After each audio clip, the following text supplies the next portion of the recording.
एकतर या ठिकाणी शिबिरामध्ये मी काल रात्री आलो तेव्हापासून एक वेगळ्या संवेदना मनामध्ये जागल्या.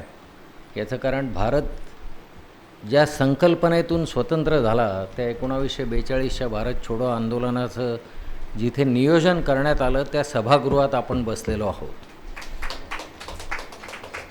इतक्या पवित्र अशा महात्मा गांधींच्या त्याच्यानंतर विनोबा भावेंच्या वास्तव्याने अशा पुनीत झालेल्या पुलकित झालेल्या अशा वातावरणामध्ये हे शिबिर होतं आहे.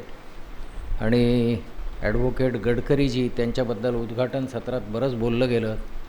मी त्यांना एकदाच भेटायचा योग मला काही वर्षांपूर्वी आला, जेव्हा नागपूरला एका भाषणाच्या निमित्ताने मी आलो होतो. तर असे काही गांधीयन विचाराचे जे लोक होते त्यांनी ही अखंड मॅरेथॉन गांधींच्या विचारांची चालू ठेवली आणि ती आजही चालू आहे. तर आज हे शिबिर जे आयोजित करण्यात आलेलं आहे त्याच्यात सहकारी असलेल्या सर्व संस्था, त्यांचे पदाधिकारी, त्याच्यानंतर माझे पत्रकार मित्र आणि सहकारी विकास झाडे, त्यांच्या पत्नी आणि गडकरीजींच्या कन्या भारती झाडेजी, उपस्थित महाराष्ट्राच्या कानाकोपऱ्यातून आलेले सर्व शिबिरार्थी बंधू आणि भगिनींनो, सर्वांना कल्पना आहे, या ठिकाणी उल्लेखही उद्घाटन सत्रात त्याचा अनेक वक्त्यांनी केला की अत्यंत संकट काळातून आता आपल्या भारताचं मार्गक्रमण सध्या चालू आहे.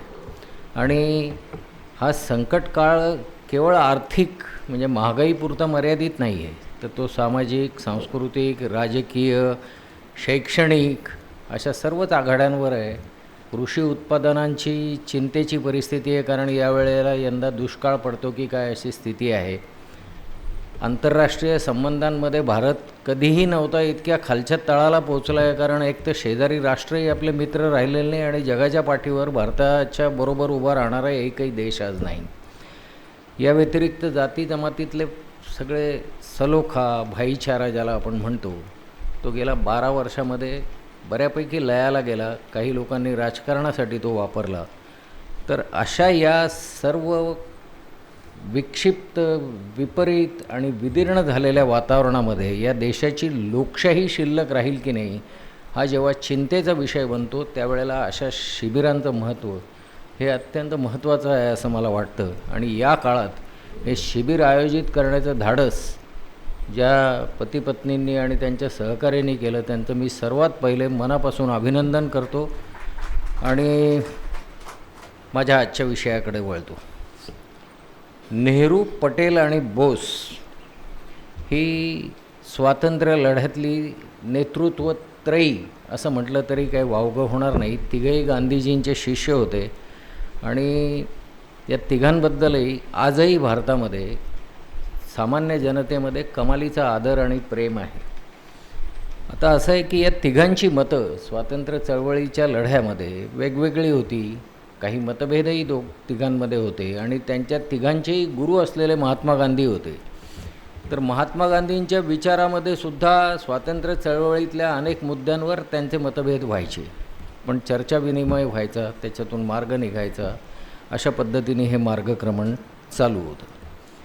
आजचा मुद्दा असा आहे की गेल्या 12 वर्षामध्ये विशेषतः वल्लभभाई पटेल आणि सुभाष बोस यांचं फॅन्सी ड्रेस घालून आपले पंतप्रधान त्या प्रांतात जाऊन आले आणि त्यांचा उद्देश हा होता की जणू काही काँग्रेसने या दोन नेत्यांवर खूप घोर अन्याय केलेला आहे आणि आता आम्हीच यांचे तारण करते आहोत. गुजरातमध्ये खूप उंचीचा वल्लभभाई पटेलांचा पुतळा उभा केला म्हणजे आम्हीच त्यांचे कसे वारस आहोत, अशा पद्धतीचं एक चित्र, दुर्दैवी चित्र निर्माण करण्याचा प्रयत्न केला. तर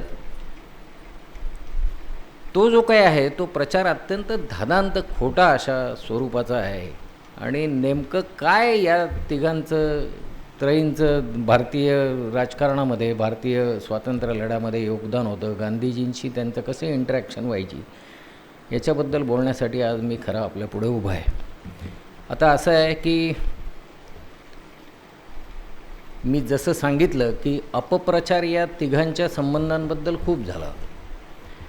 म्हणजे वल्लभभाई पटेलच देशाचे पहिले पंतप्रधान झाले असते तर देश बदलला असता वगैरे वगैरे अशा प्रकारची भाषणं तर थेट संसदेत पंतप्रधानांनी केली.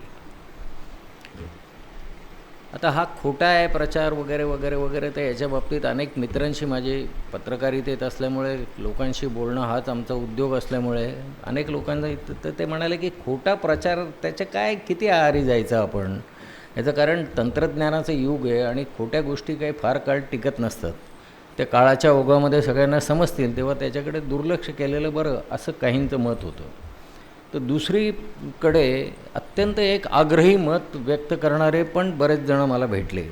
त्यांचं म्हणणं असं होतं की खोट्या प्रचाराला त्वरित त्याचं खंडन झालं नाही आणि समर्पक त्याचं उत्तर दिलं गेलं नाही योग्य शब्दामध्ये.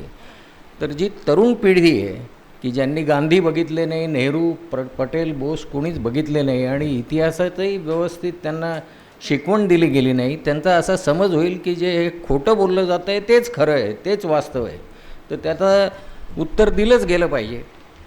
तेव्हा आजच्या नियोजित वेळेमध्ये आपल्यापुढे ज्या काही खऱ्या नोंदी मला या सर्वांच्या संदर्भात सांगता येतील त्या जराशा विस्ताराने मी तुमच्यापुढे मांडेन.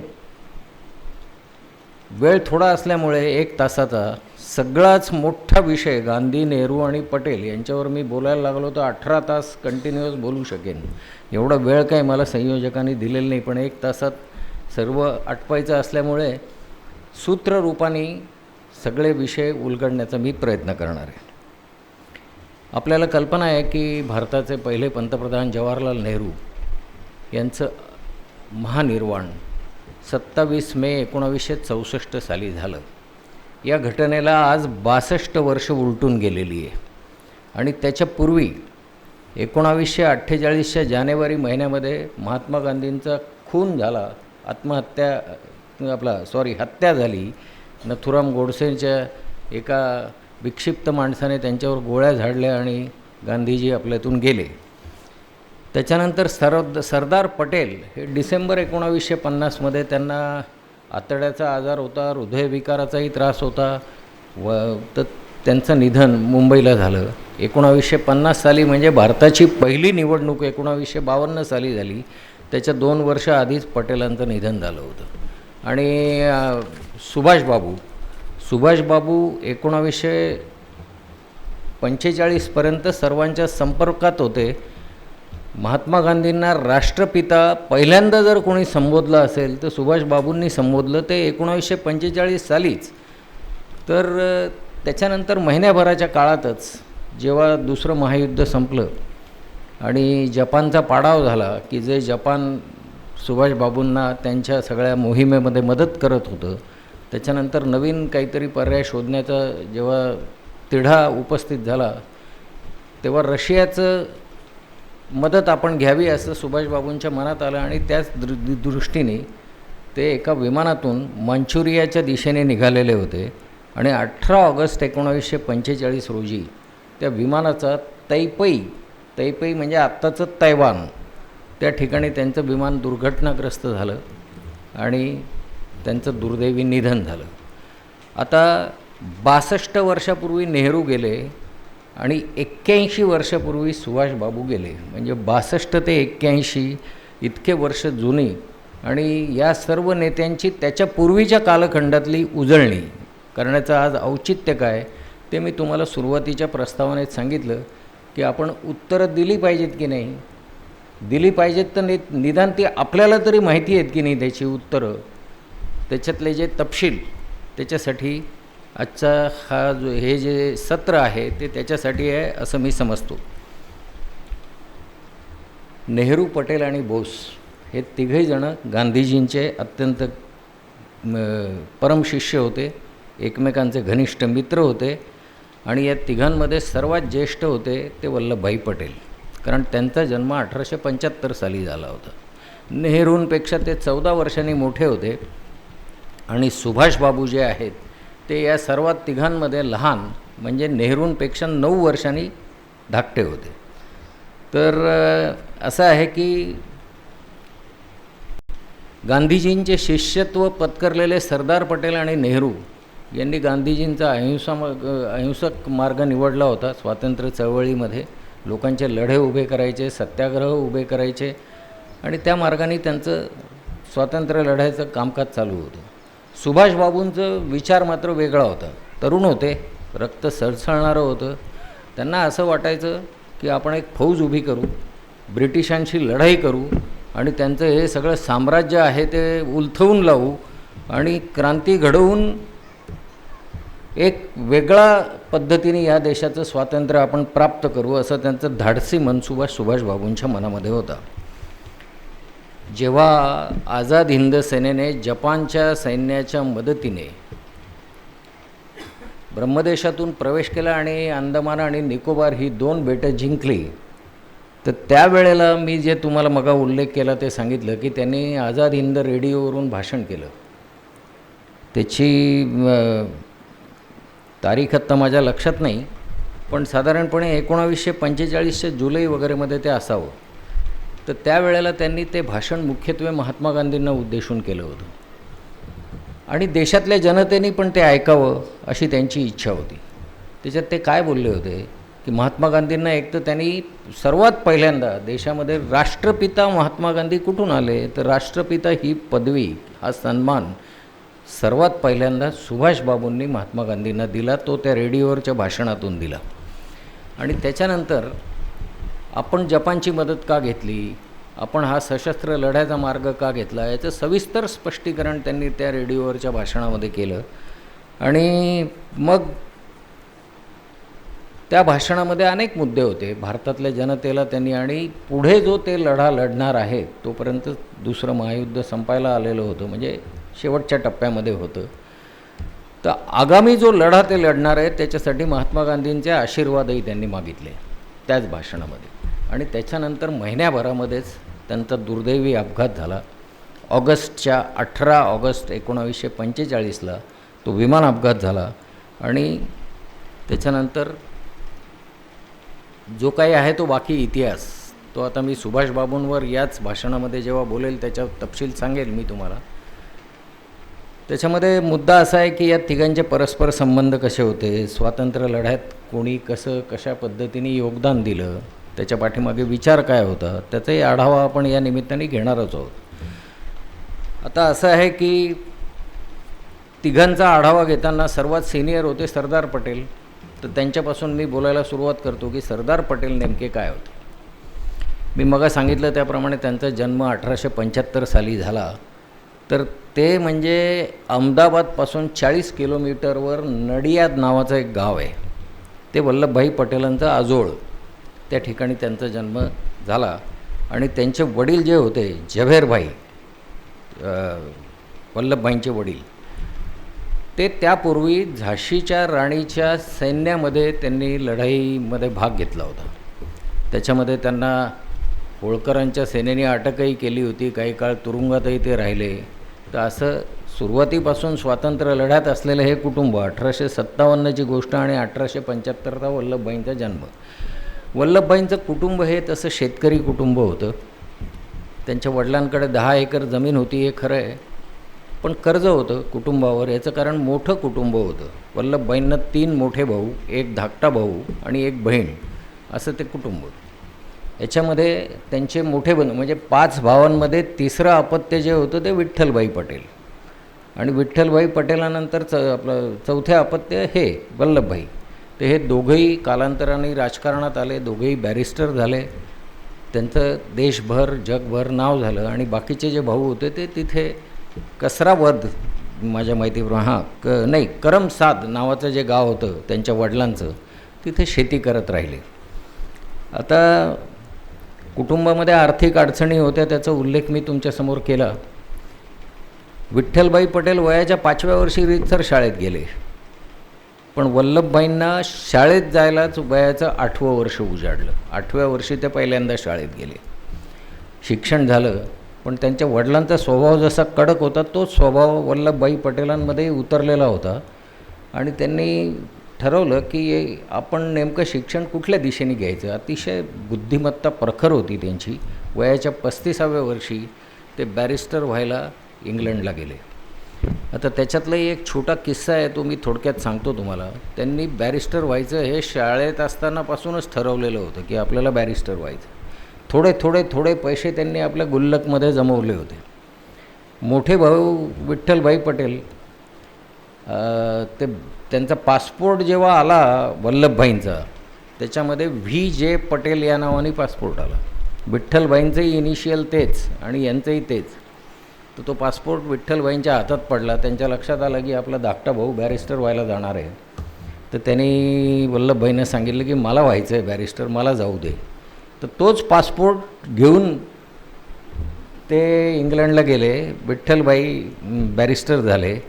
त्याच्यामुळे यांचं स्वप्न मागेच राहिलं वल्लभभाईंचं, कारण त्यांचे जमवलेले सगळे पैसे त्यांनी विठ्ठलबाईंना देऊन टाकले. मग पुन्हा पैसे जमवले आणि मग वयाच्या 35व्या वर्षी, म्हणजे साधारणपणे 35व्या वर्षी शिक्षण संपतं त्यावेळेला ते बॅरिस्टर व्हायला मिडल टेम्पल नावाच्या कॉलेजमध्ये इंग्लंडमध्ये गेले. तिथे 9 सत्रांमध्ये त्यांनी अभ्यासक्रम, म्हणजे खरं म्हणजे जास्त सत्रं असतात बॅरिस्टरची, पण हे इतके बुद्धिमान होते की कमी सत्रातच त्यांनी अभ्यासक्रम पूर्ण करून टाकला. आणि त्यांच्या आधी महात्मा गांधी, मोहम्मद अली जिना, त्याच्यानंतर त्यांचे मोठे बंधू विठ्ठलभाई पटेल वगैरे बॅरिस्टर होऊन भारतात आले होते. आणि त्यांच्यापेक्षा 14 वर्षांनी लहान असलेले पंडित जवाहरलाल नेहरू हे त्यावेळेला इनर टेम्पल असंच दुसरं एक कॉलेज, तिथे बॅरिस्टर होण्यासाठी शिकत होते. पण लंडनमध्ये किंवा इंग्लंडमध्ये या दोघांची कधी साधी ओळखही नव्हती, कोणाची, पटेल आणि नेहरूंची. आता प्रश्न असा आहे की बॅरिस्टर होऊन ते परत आले भारतात, वल्लभभाई पटेल. त्याच्यानंतर अहमदाबादला त्यांनी वकिली सुरू केली आणि अत्यंत बुद्धिमान असल्यामुळे लोकांना पारख असते माणसाची, त्याप्रमाणे त्यांची वकिली अत्यंत जोरात सुरू झाली. मग त्याच काळामध्ये 1915 साली दक्षिण आफ्रिकेतल्या वर्णद्वेषी सरकारच्या विरुद्ध मोठी लढाई करून महात्मा गांधी भारतात आले होते. त्यांच्या नावाची खूप चर्चा होती आणि त्यांच्याबद्दल दोन्ही प्रकारे बोललं जायचं. म्हणजे त्यांची चेष्टाही व्हायची की हा माणूस काय करणार आहे भारतात वगैरे वगैरे. गोपाळकृष्ण गोखलेंनी त्यांना सांगितलं होतं की तुम्ही भारत फिरा, त्याप्रमाणे ते भारत वगैरे फिरून, तो काळ हा होता. तर साधारणपणे ते भारतात 1915 साली आल्यानंतर 1917 साली वल्लभभाईंची आणि गांधीजींची लखनौच्या काँग्रेस अधिवेशनामध्ये पहिल्यांदा भेट झाली. आणि गुजरात सभा नावाची एक संस्था त्यांनी त्यावेळेला, गांधीजींनी त्यांना सांगितलं की आपण स्थापन करतो आहे, जी मुख्यत्वे शेतकरी आणि शेतमजुरांच्या भल्यासाठी आहे. त्याच्यात त्यांनी आधी यांचा पोत समजावून घेतला वल्लभभाईंचा की हे काय करू शकतात. त्यांच्या लक्षात आलं की शेतकरी कुटुंबातून आलेलं आहे, शेतकऱ्यांच्या व्यथा वेदना लहानपणापासून या माणसांनी बघितल्या आहे. गुजरात सभेचं त्यांना सचिव नेमून टाकलं. त्या लखनौच्या अधिवेशनामध्ये जेव्हा भेट झाली वल्लभभाईंची तेव्हाच. आणि मग पत्र पाठवलं गांधीजींनी वल्लभभाईंना की महसुलीचा जो, म्हणजे शेतसारा आपण ज्याला म्हणतो, शेतजमिनींचा, तो जर त्यांना प्रचंड प्रमाणात भरावा लागत होता. लगान पिक्चर तुम्ही पाहिलाच आहे, तो पिक्चरच त्याच्यावर आहे की तिगुना लगान वगैरे वगैरे, असं ब्रिटिश अधिकारी काही करायचे. तर तिथे त्या गुजरातमध्ये अशा प्रकारे जर त्यांनी तो कर अशा प्रकारे वाढवला असेल तर तुम्ही गुजरात सभेतर्फे एक आंदोलन करा आणि तो कर भरणार नाही असं सरकारला स्पष्टपणे सांगून टाका. शेतकऱ्यांना गोळा करा आणि त्यांनाही सांगा की कर शेतसारा काही भरायचा नाही. वल्लभभाई पटेल प्रभावित झाले की काय माणूस आहे हा एकदम लोकांमध्ये चळवळ न्यायला सांगतो आहे. बरं, वल्लभभाईंची उत्तम वकिली होती, चांगले पैसे मिळत होते, पाश्चात्य पोशाख घालायचे वल्लभभाई पटेल, सूट बूट कोट वगैरे वगैरे. पण गांधींचा प्रभाव असा पडला, म्हणजे इथे जे म्हटलं ना बंदे में है दम, तसंच होतं. ते एकदा भेटले की काय साक्षात्कार व्हायचा लोकांना काय माहीत नाही. सगळं अहंकार, त्याच्यानंतर वेशभूषा, सगळं गळून पडायचं. त्या पद्धतीने ते संस्कार वल्लभभाईंवरही झाले आणि त्यांनी आपली वकिली सोडायचा निर्णय घेतला. अनेक लोकांनी त्यांना सांगितलं की काय करताय वल्लभभाई, हे तुम्हाला परवडणार नाही. तुम्ही एकदा आधी तुमचं लहानपण सगळं कर्जाच्या खाली दबलेल्या कुटुंबामध्ये झालेलं आहे, आणि आता जरा बरे दिवस आले तर पुन्हा वकिली सोडणार. ते म्हणे तुम्ही गांधीजींना भेटला आहे का कधी? गांधींना भेटल्यावर कळेल की मी हा निर्णय का घेतो. आणि मग आयुष्यात बदललं वल्लभभाईंचं.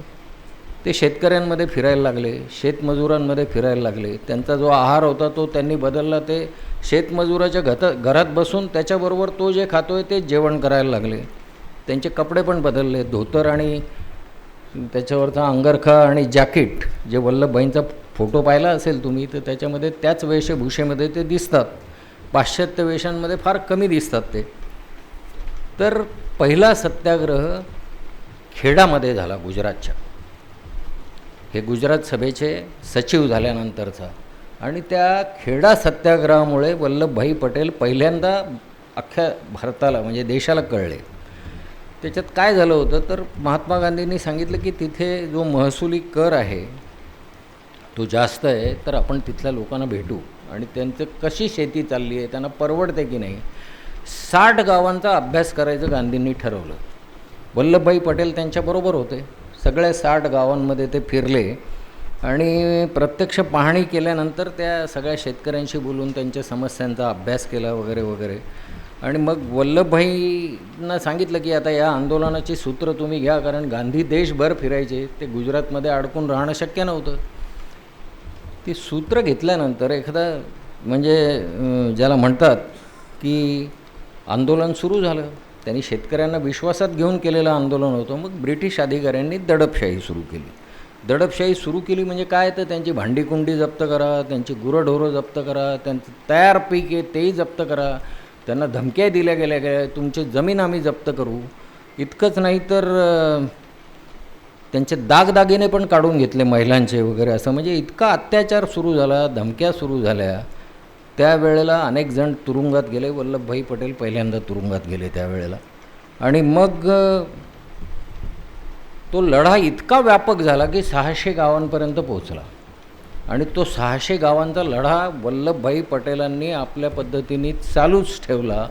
त्याच्यानंतर काही काळात ब्रिटिश पार्लमेंटमध्ये त्या खेडा सत्याग्रहाची चर्चा झाली आणि सगळ्यांनी सांगितलं की काय चाललं आहे हे, सगळ्या जगभर आपली आबरू जाते. मग तो करही खाली आला, तो सत्याग्रह यशस्वी झाला. ती काय लोकांची भांडी कुंडी वगैरे वगैरे वगैरे जप्त केली होती ती त्यांना परत केली. आणि त्या काळामध्ये यांच्या संघटन शक्तीचे, वल्लभभाईंच्या जे नेतृत्व गुण होतं ते सगळ्या देशाला कळले. महात्मा गांधींना अगोदरच कळले होते, काँग्रेस पक्षालाही कळले. आणि मग आता एकदा आंदोलनात शिरलेला माणूस काही घरी बसतच नाही. नागपूरला आले वल्लभभाई पटेल आणि तिरंगा फडकवण्याचं आंदोलन त्यांनी केलं. म्हणजे अलीकडच्या काळामध्ये RSSच्या त्या रेशीमबागेवर झेंडा फडकवणाऱ्यांची केस तुम्हाला माहिती असेल, पण त्याच्या अगोदर हा पराक्रम वल्लभभाई पटेलांनी केला होता. तो RSSच्या कार्यालयावर नव्हता, तर तो ब्रिटिश सरकारच्या कार्यालयावर तिरंगा फडकवण्याचा विक्रम नागपूरमध्ये वल्लभभाई पटेलांनी केला. अटक व्हायला लागली. तर आता वल्लभभाईच ते दररोज 50 लोक आणून तुरुंगात भरती करायचे. हा क्रम त्यांनी सुरू केला. महिनाभर चालला तो. आता महिनाभर दररोज 50 भर. ते नागपूरचे तुरुंग काही तेव्हा एवढे मोठे नव्हते. तर ब्रिटिशांना प्रश्न पडला की हे काय करायचं याचं. त्याची पण चर्चा ब्रिटिश पार्लमेंटमध्ये झाली. ते म्हणे झेंडाच फडकवला ना त्यांनी, आणखीन काही नाही ना केलं, बंद करा म्हणे, सोडा त्या सगळ्यांना. ते सगळ्यांची सुटका झाली. तेही आंदोलन दुसरं त्यांचं यशस्वी झालं. नुसते आंदोलनं करणं हा वल्लभभाईंचा स्वभाव नव्हता. कन्स्ट्रक्टिव्ह अशा प्रकारची पर्सनॅलिटी होती. 1927मध्ये संपूर्ण गुजरातमध्ये, तेव्हा गुजरात राज्य अस्तित्वातच नव्हतं, मुंबई प्रदेश होतं, आपल्याला माहिती आहे, महाराष्ट्र आणि गुजरात एकत्र होतं. तर त्या आवाडांगपर्यंत, म्हणजे जिथे मी राहतो नाशिकला, त्याच्या सीमेवर आवाडांग आहे, तिथपर्यंत दुष्काळाचं इतका प्रचंड दुष्काळ गुजरातमध्ये पडला. तेव्हा यांनी 2000 कार्यकर्त्यांची फौज तयार केली. 1927ची गोष्ट आहे. ब्रिटिशांचं राज्य होतं. दुष्काळामध्ये काय सगळ्याच गोष्टीची वानवा असते ना. म्हणजे अन्न नाही, पाणी धड नाही, गुराढोरांना कसं सांभाळायचं असा प्रश्न. त्याच्यामध्ये या 2000च्या फौजेनी इतकं मोठं काम केलं कन्स्ट्रक्टिव्ह पद्धतीचं. त्यावेळेला व्हॉइसरॉय लॉर्ड आयर्विन होते. ते पण गुजरातला भेट द्यायला आले होते आणि त्यांनी वल्लभभाई पटेलांचं जाहीररित्या कौतुक केलं की तुम्ही जर नसता तर या दुष्काळाला, वर्षभराचाच दुष्काळ होता, तो काही कंटिन्यू नव्हता, त्याच्यामुळे त्याच्यातून बाहेर पडायला तुमची जी मदत झाली हे वल्लभभाई पटेलांचं श्रेय.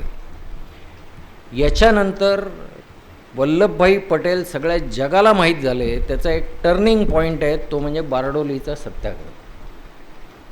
हा बारडोलीचा सत्याग्रह खेडा सत्याग्रहाच्या पॅटर्नवरच होता. पुन्हा तोच विषय, म्हणजे सुरतमध्ये बसलेला कोणीतरी एक उपजिल्हाधिकारी तो अडाणीच असणार, कारण त्याला शेतकऱ्यांची सुखदुःख माहीत नाही. अत्यंत अननुभवी अशा प्रकारचा माणूस, त्यांनी एकदम 30% शेतसारा करून टाकला, की जो 5%पेक्षा कमी होता तो 30% शेतसारा वाढवला त्यांनी. आता शेतकऱ्यांना कुठून पैसे, म्हणजे तिगुना लगान असा तो अधिकारी सुरतचा. वल्लभभाई पटेल गांधीजींकडे गेले, गांधीजींना म्हणाले की असं असं झालेलं आहे, तर मला आंदोलन करायची इच्छा आहे, तर तुमची परवानगी आहे का? गांधीजींनी सगळं समजावून घेतलं. तर म्हणे वल्लभभाई, हा लढा खूप दीर्घकाळ चालणार आहे, शेतकऱ्यांची तयारी आहे की नाही ती जरा एकदा समजावून घ्या. वल्लभभाई गेले, शेतकऱ्यांची सभा घेतली त्यांनी, वेगवेगळ्या गावांमध्ये गेले, त्यांना विचारलं की खूप दीर्घकाळ हा लढा चालणार आहे, तुमची मनाची तयारी असेल तर आपण सुरू करू. शेतकरी म्हणाले की आमचं काही झालं, आमचे आयुष्य उद्या आमचा जीव गेला तरी चालेल, पण आमच्या पुढच्या पिढ्यांना उपाशी तापाशी आम्ही ठेवू इच्छित नाहीत. 30% लगान, 30% शेतसारा भरणं आम्हाला काही शक्य नाही. मग पटेलांमधला नेता जागा झाला आणि मग त्यांनी जी तयारी केली ती इतकी अभूतपूर्व होती. ती थोडक्यात मी तुम्हाला सांगणार आहे की तिथले आयुक्त सुरतचे आणि तिकडच्या भागातले आणि जिल्हाधिकारी मुख्यत्वे बारडोली जिथे आहे तिथले, तर ते भेटीला जायचे तर बहिष्कार. म्हणजे त्या गावामध्ये सर्व दारं घरांची बंद, दुकानं बंद, रस्ते ओस पडलेले, त्यांना कोणी भेटतच नव्हतं, आयुक्ताला नाही, जिल्हाधिकाऱ्याला नाही. हे 30%च्या समर्थनार्थ दोन्ही अधिकारी गेले होते की आपल्या छोट्या अधिकाऱ्यांनी केलं आहे, पण आपण लोकांचा विरोध कसं समजून घ्यायचा. मग पुढे असं झालं की त्या लढ्याला तोंड फुटलं. ज्या गावामध्ये आयुक्त आणि जिल्हाधिकाऱ्यांना बंद दारं मिळायची, तिथे वल्लभभाई पटेल गेले की तिथल्या बायका, मुलं, स्त्रिया, पुरुष रस्त्यावर यायचे, वल्लभभाई पटेलांच्या पाया पडायचे, बायका त्यांना ओवाळायच्या आणि दिवसभरात जी काही तुटपुंजी कमाई त्यांच्या ताब्यात असेल ती आणून ते वल्लभभाईच्या चरणी अर्पण करायचे. असं वेगळं चित्र बारडोलीमध्ये त्यावेळेला होतं. आणि मग असं होतं की एखादा सेनापती असतो ना, लढाईचं नियोजन करतो, त्या पद्धतीने वल्लभभाईंनी त्या सगळ्या बारडोलीच्या सत्याग्रहाचं नियोजन केलं. 92 गावं गुजरातमधली, 92 गावाचं त्यांनी 18 विभागांमध्ये विभाजन केलं, म्हणजे भाग पाडले त्याचे.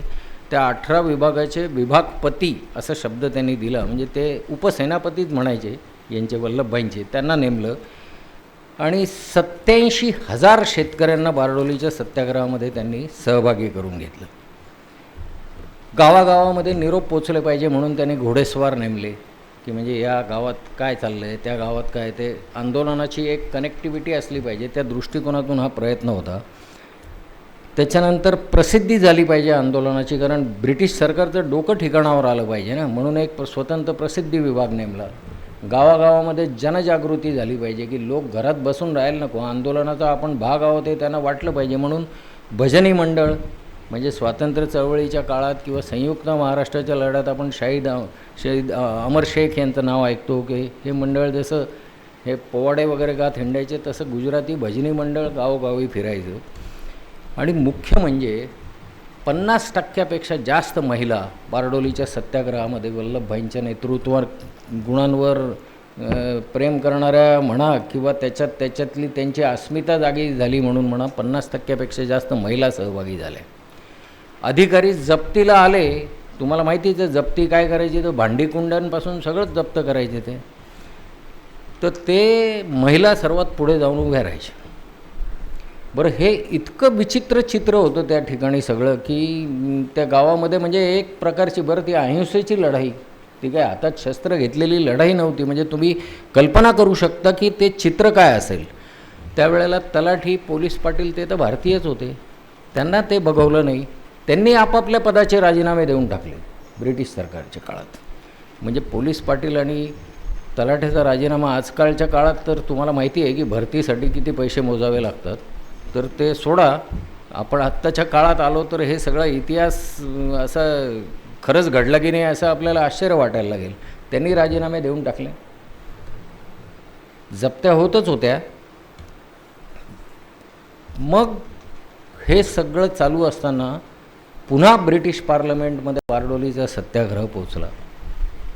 ब्रिटिशांनी काही अधिकाऱ्यांना पाठवलं भारतामध्ये आणि ती सगळ्या परिस्थितीचं आकलन केल्यानंतर 30%वरून 5.7%वर तो शेतसरा आला. बरं, वल्लभभाई पटेल ऑनेस्ट होते तसे. त्यांनी काही ब्रिटिशांशी आपलं लढाई आहे म्हणजे काही उभा दावा मांडल्यासारखं शत्रुत्व नाही. त्यांनी सर्व शेतकऱ्यांची मिटिंग घेऊन सांगितलं की आता शेतसारा कमी झाला आहे, आपण जिंकलो आहे, आपण हा भरून टाकू. सर्व शेतकऱ्यांनी त्यांच्या आदेशानुसार, काहींच्याकडे तर पैसेही नव्हते, कर्ज काढून का होईना पण त्यांनी शेतसारा अगोदर भरला. म्हणजे हे त्या आंदोलनाचं दुसरं चित्र होतं. आणि मग एक मोठी सभा झाली बारडोलीला. त्या बारडोलीमध्ये एक शेतकरी उभा राहिला आणि तो अतिशय भावनाप्रधान होऊन गेला. कारण यश मिळालं होतं इतक्या मोठ्या आंदोलनाला, 87,000 शेतकऱ्यांच्या आंदोलनाला यश मिळालं. आणि त्या बारडोलीच्या याच्यामध्ये जवळपास काहीतरी 10,000पेक्षा जास्त शेतकरी उपस्थित होते.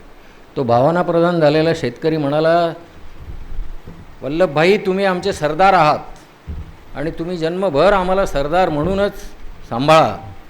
तर सरदार हा शब्द पटेलांच्या नावामागे कसा चिकटला, तर त्याला बारडोलीची ती सभा आणि त्या शेतकऱ्यांचे उद्गार, जसं राहुल गांधीच्या भारत जोडोमध्ये नफरत के बाजार में मोहब्बत की दुकान हे एका कार्यकर्त्याने ओरडून राहुल गांधींना कळवलं होतं आणि ती घोषणा झाली देशाची, तोच प्रकार.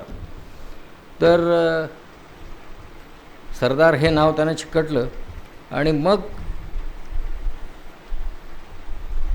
USP काय वल्लभभाईंचा, तर संघटना बांधणी. म्हणजे ते खेडामध्येही सिद्ध झालं आणि ते बारडोलीलाही सिद्ध झालं. काँग्रेस चळवळीला संघटना बांधणी, त्या काळामध्ये काही असे इलेक्टोरल बॉन्ड बिंड नव्हते संघटना बांधायला. तर त्या काळामध्ये लोकांनी जे काही तुटपुंजे काही पैसे दिले असतील फिरायला, महात्मा गांधी थर्ड क्लासने प्रवास करायचे याची आपल्याला कल्पना आहे, सगळं भारत फिरले. संघटना बांधणीचं महत्त्वाचं काम वल्लभभाई पटेलांकडे दिलं. आणि काँग्रेस संघटनेचं मजबूत बांधणी स्वातंत्र्य चळवळीच्या काळामध्ये जर ज्या माणसाच्या भरोशावर झाली, त्यांचं नाव वल्लभभाई पटेल. आणि जन्मभर त्या काँग्रेस संघटनेवर पकडही त्यांची राहिली. आयुष्य त्यांचं जितकं 1950पर्यंत होतं तोपर्यंत. आता वल्लभभाई पटेलांच्याही आयुष्याचे 2 पैलू आहेत. एक तर स्वातंत्र्यपूर्वीच्या काळामध्ये त्यांनी काय काय केलं, महात्मा गांधींचं शिष्यत्व पत्करल्यानंतर आपलं आयुष्य त्यांनी झोकून दिलं, त्या पद्धतीने ते जगले. तर ते झाल्यानंतर जेव्हा स्वातंत्र्य प्रत्यक्षात मिळालं त्यावेळेला वल्लभभाई पटेल नेहरूंच्या पहिल्या सरकारमध्ये गृहमंत्री झाले. 4 वर्ष ते देशाचे गृहमंत्री होते. आणि एक स्टेट डिपार्टमेंट जे ब्रिटिशांच्या काळात ज्याचं नाव पॉलिटिकल डिपार्टमेंट असायचं, म्हणजे हे जी संस्थानं आहेत त्या प्रत्येक संस्थानामध्ये ब्रिटिशांनी एक रेसिडेंट नेमला होता. म्हणजे त्यांचं संरक्षण करायची जबाबदारी त्या संस्थानांचं, कारण संस्थानांकडे काही मोठा फौजफाटा नसणार, ते ब्रिटिश सरकारने करावं अशा पद्धतीचं होतं वातावरण. म्हणजे जसं आता आपण पाहतो की गल्फ कंट्रीजमधले जे देश आहेत तिथे अमेरिकन तळं काय आहेत, तर त्यांच्याकडे एवढा फौजफाटान सैन्य वगैरे त्यांना परवडणं शक्य नाही आणि ठेवणं शक्य नाही. तर अमेरिकेने आमचं संरक्षण करावं म्हणून त्यांचे हवाई तळ वगैरे वगैरे गल्फमध्ये आहेत. त्या पद्धतीने ब्रिटिशांनी आपले सगळे रेसिडेंट सगळ्या संस्थानांमध्ये ठेवले होते. That was political department. स्वातंत्र्य मिळाल्यानंतर त्याचं नाव स्टेट डिपार्टमेंट असं झालं. आणि ते स्टेट डिपार्टमेंट म्हणजे ते संस्थानांना पुढे विलीन करायचंच होतं भारतामध्ये. तर ते अत्यंत जोखमीचं, अत्यंत नाजूक आणि अत्यंत किचकट अशा प्रकारचं जे काम होतं ते नेहरूंनी वल्लभभाई पटेलांकडे सोपवलं. तर आता एका मुद्द्याकडे मी येतो की BJPवाले म्हणतात की पंतप्रधान ज्या वेळेला नेहरू झाले त्यावेळेला खरं तर वल्लभभाई पटेलांना सगळ्या काँग्रेस संघटनेचा सपोर्ट होता. मी तुम्हाला आत्ता सांगितलं त्याप्रमाणे काँग्रेस संघटनेची मजबूत संघटनात्मक बांधणी पटेलांनीच केलेली होती. त्याच्यामुळे त्यांचा सपोर्ट त्यांना होता, तो काँग्रेसचे नेते म्हणून होता. पण सगळ्या जगाला माहिती होतं की एक तर लोकप्रियता नेहरूंची अफाट होती. ते स्वतः वल्लभभाई पटेलांनी अनेक ठिकाणी मान्य केलं आहे की काँग्रेसच्या कार्यकर्त्यांमध्ये मी भलेही सर्वांना आवडत असेल पण देशामध्ये आणि जगामध्ये लोकप्रिय जवाहर आहे हे त्यांनी सांगितलं होतं. त्याच्यामध्ये दुसरी गोष्ट अशी होती की जगात म्हणजे फक्त भारतातच नाही तर साऱ्या जगात माहिती होतं की पहिले पंतप्रधान हे नेहरू असणार आहेत. तर ते जे काही गैरसमज अजूनही चालू आहेत की पटेल जर पहिले पंतप्रधान झाले असते तर देशाचं काही वेगळंच मार्गक्रमण झालं असतं. तर याच्यामध्ये तुम्ही आणि मी काहीतरी शोधत बसण्यापेक्षा स्वतः पटेलांनी काय लिहून ठेवलं आहे एका पत्रात, ते पत्र प्रकाशित आहे, त्याची पुस्तकंही प्रकाशित आहे, तर तेवढा भाग मी तुम्हाला 7-8 ओळींचा वाचून दाखवतो. पटेल काय म्हणतात. पटेलांचे पंडित नेहरूंबद्दल नेमके काय मत होते ते एका पत्रात त्यांनी नमूद केले आहे. त्यांच्या शब्दात मी ते तुम्हाला वाचून दाखवतो. पटेल म्हणतात, काही लोक जाणीवपूर्वक आमच्यामध्ये दुरावा निर्माण करण्याचा प्रयत्न करीत असतात. त्यांना मी स्पष्टपणे सांगू इच्छितो की आम्ही दोघंही महात्मा गांधी या महान गुरूचे शिष्य आहोत, जुने सहकारी आणि जुने मित्र आहोत. कितीतरी वर्ष आम्ही एकत्र काम करीत आहोत. राष्ट्राच्या उभारणीसाठी जवाहरने किती मेहनत घेतली, किती प्रचंड कष्ट उचलले ते त्याची तुम्हाला कल्पना नसेल, पण मी अतिशय जवळून पाहिले आहे. परस्परांवर आमचा दृढ विश्वास आहे. स्वातंत्र्य चळवळीत जवाहर आघाडीचा योद्धा होता आणि आता देशाच्या उभारणीतही तोच प्रमुख केंद्र आहे. त्याच्या मनात गरिबाविषयी करुणा आहे. शांत स्वभावाच्या जवाहरचे चारित्र्य स्वच्छ आहे. तो एक कुशल आणि आदर्शवादी संघटक आहे. कला आणि साहित्याचा माझ्याहीपेक्षा कितीतरी पटीने अधिक चाहता आहे. इतरांना प्रेरणा देणारी जादू त्याच्या शब्दात आहे. जवाहरची लोकप्रियता अफाट आहे. स्वातंत्र्याच्या पहाटे भारताच्या जनतेने एक सुंदर स्वप्न पाहिलं. त्याच्या केंद्रस्थानी जवाहरच होता.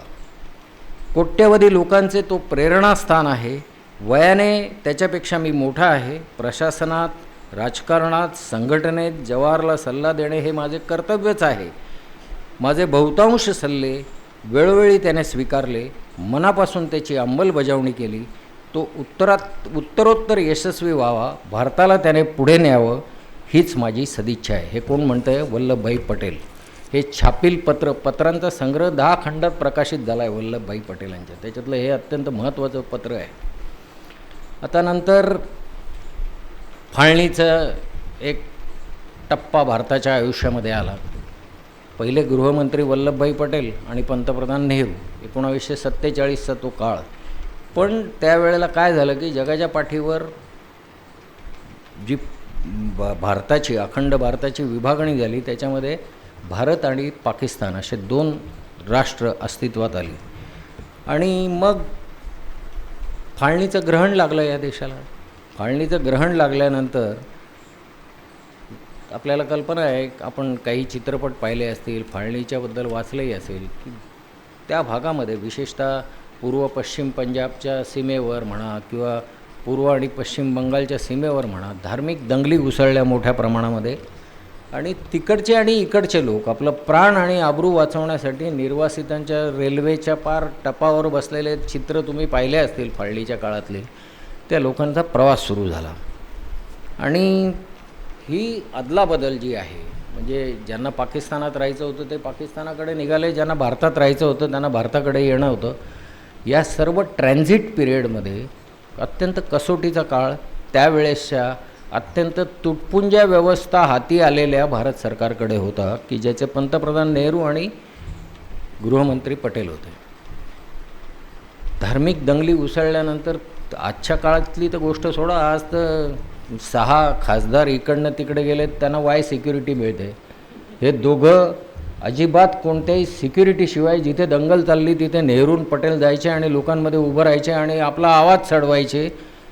5 मिनटात तो मॉब शांत व्हायचा. ही गोष्ट दिल्लीने अनुभवली आहे, अमृतसरने अनुभवली आहे. त्याच्यातला एक प्रसंग तुम्हाला सांगतो मी. हे फाळणीच्या काळामध्ये पाकिस्तानमध्ये हिंदू आणि शिखांची कत्तल सुरू झाली अशी एक बातमी आली उडत उडत. ती वल्लभभाई पटेलांना कळली आणि त्यांना हे कळलं की अमृतसरमध्ये काही अतिरेकी शीख आहेत, त्यांची डोकी फिरली आहेत. ते म्हणत आहेत की असं जर पाकिस्तानात चालू असेल तर आम्ही इथून एकाही मुसलमानाला जिवंत पाकिस्तानात जाऊ देणार नाही. आता बंगालमधून आणि पंजाबमधून जे शीख पाकिस्तानच्या वाटेवर निघालेले होते त्यांच्यामध्ये घबराट पसरली. त्यांनी आपलं जमीन जुमला, घरंदारं जे काय असेल ते सगळं इथे सोडून ते आपलं नशीब काढायला पाकिस्तानात निघाले होते. आणि त्याच्या विरुद्ध परिस्थिती पाकिस्तानातून भारतात येणाऱ्यांच्या बाबतीत पण होती.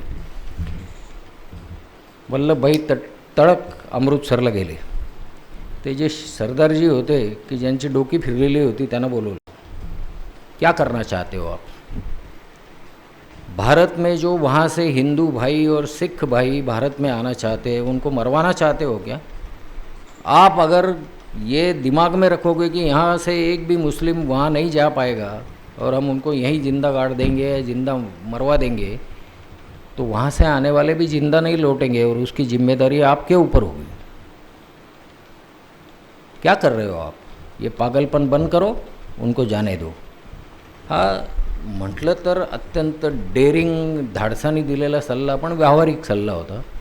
वल्लभभाईच्या या सल्ल्यानंतर जे काही डोकी फिरलेले सरदारजी होते ते शांत झाले. सर्व मुस्लिमांचं ट्रॅन्झिट त्यानंतर पाकिस्तानमध्ये जे निघाले होते त्याच्यापैकी कोणाचीही हत्या न होता ते गेले. ही बातमी पाकिस्तानमध्ये गेली. त्या काळात टी व्ही नव्हते आणि आजकाल सारखी रील बनवून लगेच जाण्याचा काही मार्ग नव्हता. तरीही ती बातमी तिथे गेल्यानंतर तिथेही हिंदूंच्या आणि शिखांच्या दंगली थांबल्या, म्हणजे कत्तली थांबल्या. शांततेने ट्रॅन्झिट पुढच्या काळात झालं. या निर्वासितांचं पुनर्वसन हा फार मोठा चॅलेंज होता भारत सरकारतर्फे, कारण देश गरीब होता आपला मुळामध्ये. तर या सगळ्या याच्यातही अख्खं मंत्रिमंडळ, म्हणजे ज्याच्यामध्ये श्यामाप्रसाद मुखर्जी पण होते आणि आंबेडकर पण होते आणि सगळेच होते, या सर्वांनी त्या फाळणीचा जो काही प्रोसेस होती ती पूर्ण करताना अत्यंत वेदनेच्या काळामध्ये भारत सांभाळला. त्याच्यामध्ये या दोघांची भूमिका, नेहरू आणि पटेल, आणि मुख्यत्वे गांधीजी त्यांना सल्ला देणारे. कारण गांधीजींना तुम्हाला माहिती आहे की जरासं जरी हिंदू मुस्लिमांमध्ये वैर झालं तर हे ग्रहस्थ उपोषणाला बसायचे थेट आणि त्याचा परिणाम व्हायचा. ते झालं. आता भारत स्वतंत्र झाला 15 ऑगस्ट 1947. तर आज आपण जो काही भारताचा नकाशा पाहतो तसा तो भारत नव्हता. त्याच्यामध्ये काश्मीर नव्हतं. ते 2-3 वर्षानंतर आपलं 1900 सामिलीकरणानंतर भारताच्या नकाशामध्ये काश्मीर दिसायला लागलं. आणि भारत म्हणजे कसा भारत होता तर ब्रिटिश इंडिया 42 कोटी देशाची लोकसंख्या होती आणि त्याच्यापैकी 60% लोकसंख्येवर ब्रिटिश इंडियाचं राज्य होतं. 60%, 42 कोटीतल्या 60% लोकांवर. उरलेली जी 40% जनता होती ती वेगवेगळ्या संस्थानांचे नागरिक होते.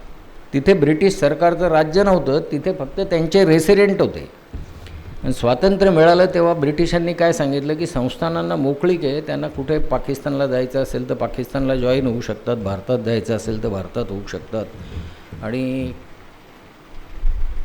असा विस्कळीत नकाशा नेहरू आणि पटेलांच्या वाट्याला आला होता. नेहरूंना माहिती होतं की हे सगळं जोखमीचं अवघड काम जर कोणी ठणकावून आणि व्यवस्थित करू शकेल तर एकमेव माणूस आपल्याकडे आहे, ते म्हणजे वल्लभभाई पटेल. त्यांच्याकडे ते स्टेट डिपार्टमेंट त्यांनी सोपवलं.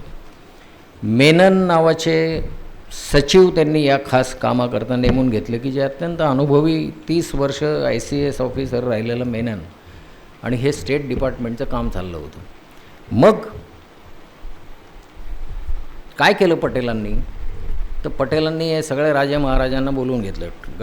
टप्प्याटप्प्यावर गटागटांनी बोलवून घेतलं. त्यांना सांगितलं हे बघा, भारत सरकारचं काही तुमच्याशी वैर नाही, तुमच्याशी शत्रुत्वही नाही, पण आता तुमचं जे विलिनीकरण व्हायचं आहे त्याच्यामध्ये आमचं सूत्र हे आहे की तुमच्या संस्थानामध्ये जे लोक राहतात एकतर त्यांची सर्वांगीण समृद्धी झाली पाहिजे, विकास झाला पाहिजे त्यांचा.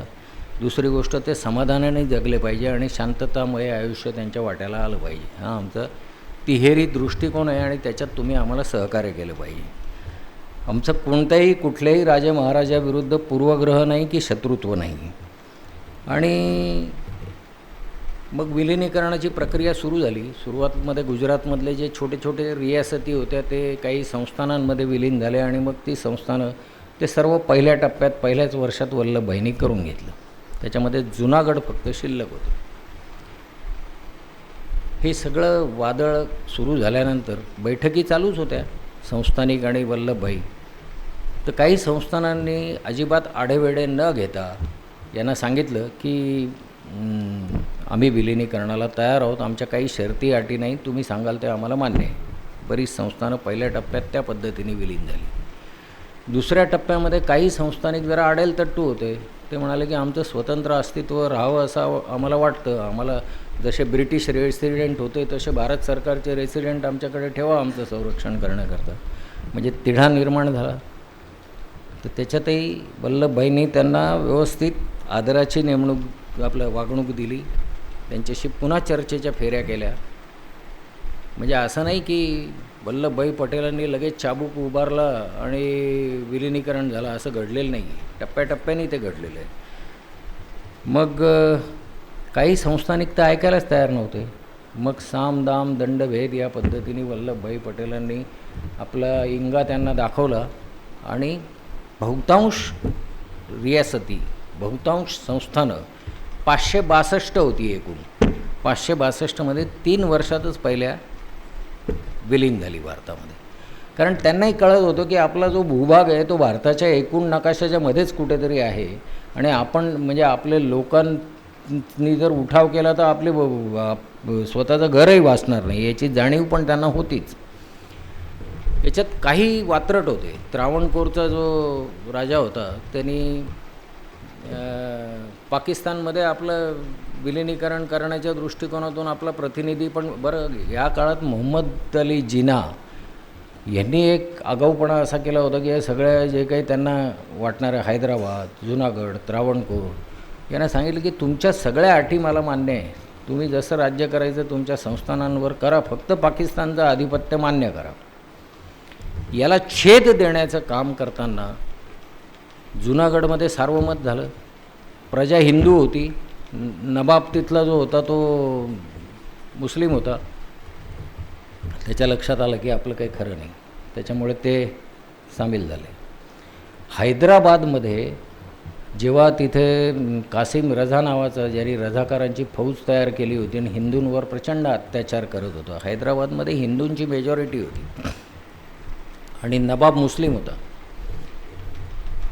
तर अनेक वॉर्निंग दिल्यानंतर जेव्हा तो ऐकत नाही असं लक्षात आलं तेव्हा शेवटी पोलीस ॲक्शन घ्यावी लागली. आता महात्मा गांधींचे अनुयायी नेहरू आणि पटेल आणि ते पोलीस ॲक्शन घेतात. म्हणजे तिथे हिंदूंवर अत्याचार, मला जरा थोडं पाणी मिळेल, अत्याचार सुरू झाल्यानंतर काही तर करणं भाग होतं ना. वल्लभभाई पटेलांनी पोलीस ॲक्शन 48 तासाच्या आत नवाब शरणागत झाला, हैदराबाद भारतामध्ये विलीन झाला. आता हे सर्व जे काही आहे याचं श्रेय कोणीही वल्लभभाई पटेलांचं नाकारत नाही. याच्यामध्ये नेहरूंनी अजिबात त्यांच्यात कधी हस्तक्षेप केला नाही. त्यांना त्यांच्या पद्धतीने काम करू दिलं. आताचे जर मंत्री पाहिले, अगदी तुमच्या नागपूरचेही मंत्री आहेत, त्यांच्या तोंडावर अशा चिकटपट्ट्या लावलेल्या आहेत, ते काहीच बोलत नाही. सगळे निर्णय पंतप्रधानांच्या कार्यालयात होतात आणि बऱ्याच मंत्र्यांना तर आपल्या डिपार्टमेंटचा हा निर्णय झालेला आहे पेपरमध्ये वाचून कळतं की आपल्या विभागाने हा निर्णय घेतला आहे. अशी अवस्था तेव्हा नव्हती. वल्लभभाई पटेलांना पूर्ण स्वातंत्र्य नेहरूंनी दिलं होतं. त्यांच्या हयातीनंतर आपल्या भारतात सामील झालेला गोवा आणि त्यांच्या हयातीतच जे एक मोठं प्रकरण घडलं ते म्हणजे काश्मीर. या दोन याच्यामध्ये वल्लभभाई पटेल आणि नेहरू दोघांची भूमिका होती. आता असं होतं की त्यावेळेला एक सूत्र कॅबिनेट मिशन ब्रिटिशांचं जे होतं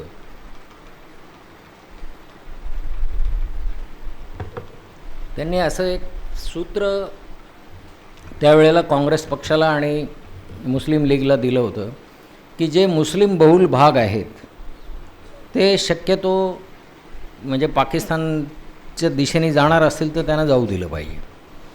आता बाकीचे भारतातले हैदराबाद म्हणा, जुनागड म्हणा, हे काही पाकिस्तानच्या सीमेला जोडलेले भाग नव्हते, ते भारतात आले.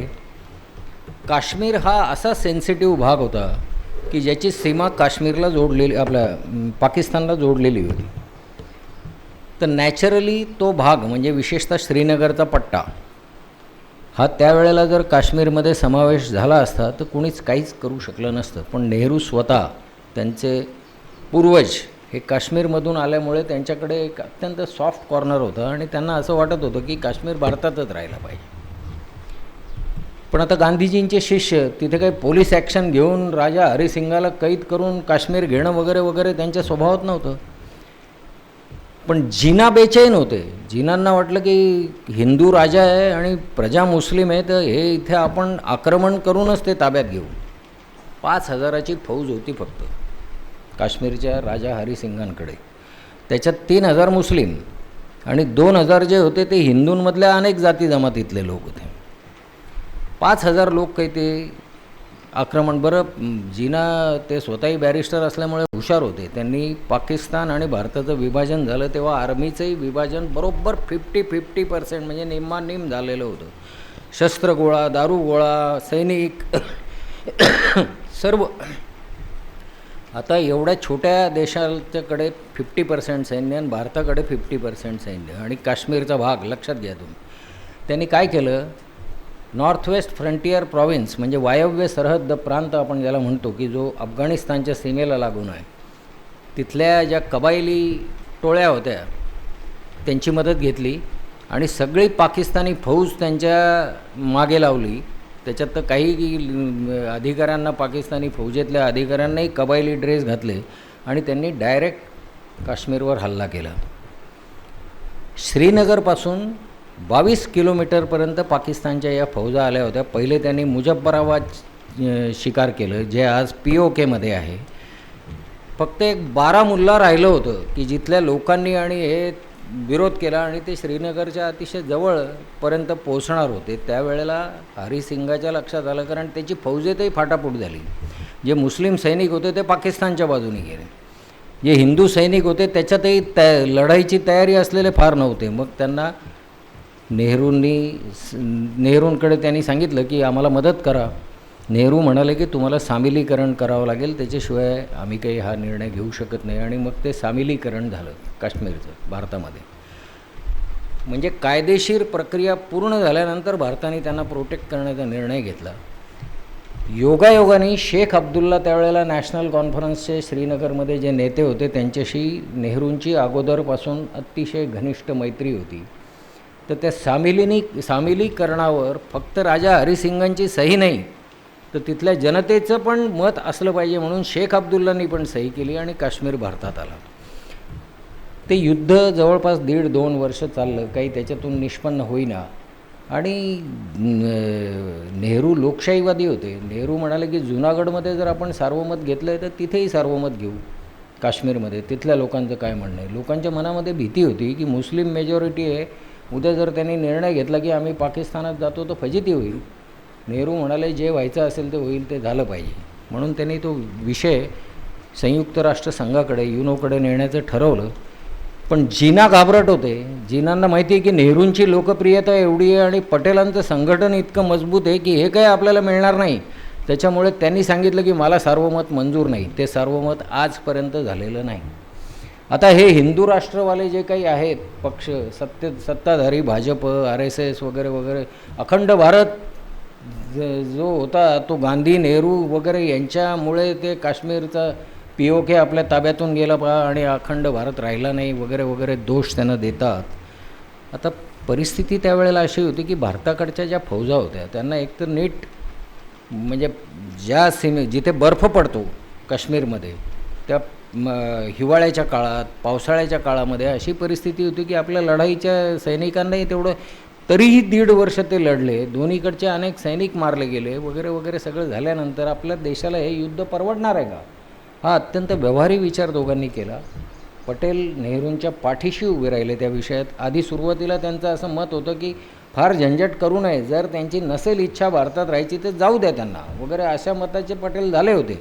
पण नेहरूंनी त्यांना समजावून सांगितलं असं नाही करून चालणार. आणि त्यावेळेला जिथून आपण त्यांच्या फौजा मागे ढकलल्या POKमध्ये, त्यावेळेला जी एक रेषा तयार झाली ती आजची LOC. आता हे बाता मारणारे लोकांना काहीही आपण काय त्यांच्या तोंडावर हात ठेवू शकत नाही. जर तुमच्यात एवढा दम आहे तर मग पाकिस्तान घ्यायचा असता ना.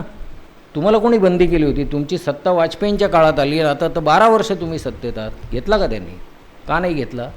याचं कारण याच्यात एक तुम्हाला मी दिल्लीत विकास आणि आम्ही पत्रकारिता करत असताना झालेला किस्सा सांगतो तुम्हाला. वाजपेयींचं सरकार होतं. दिल्लीमध्ये मी महाराष्ट्र टाईम्सचा प्रमुख विशेष प्रतिनिधी होतो, ब्युरो चीफ म्हणता येईल. तर प्रमोद महाजनांना आम्ही सांगितलं की आम्हाला पंतप्रधानांच्या घरात त्यांची भेट घ्यायची, म्हणजे वाजपेयींची. तुम्ही आम्हाला सगळ्या बाकीच्या गोष्टी तुमच्याकडून मिळतात, पण आम्हाला पंतप्रधान आपल्या घरात लोकांना कसं भेटतात, त्यांच्याशी कसं बोलतात हे पाहण्याची इच्छा आहे. हा आगाऊपणा करणारा सर्वात आघाडीवर मी होतो. तर प्रमोद म्हणाला की ठीक आहे, आपण बघूया काय ते 2-3 दिवसातच अशोक सिंघल नाव तुम्ही ऐकलं असेल की जे राम जन्मभूमी आंदोलनाच्या बाबतीत आघाडीवर होते. ते पूर्वी IPS ऑफिसर होते. तर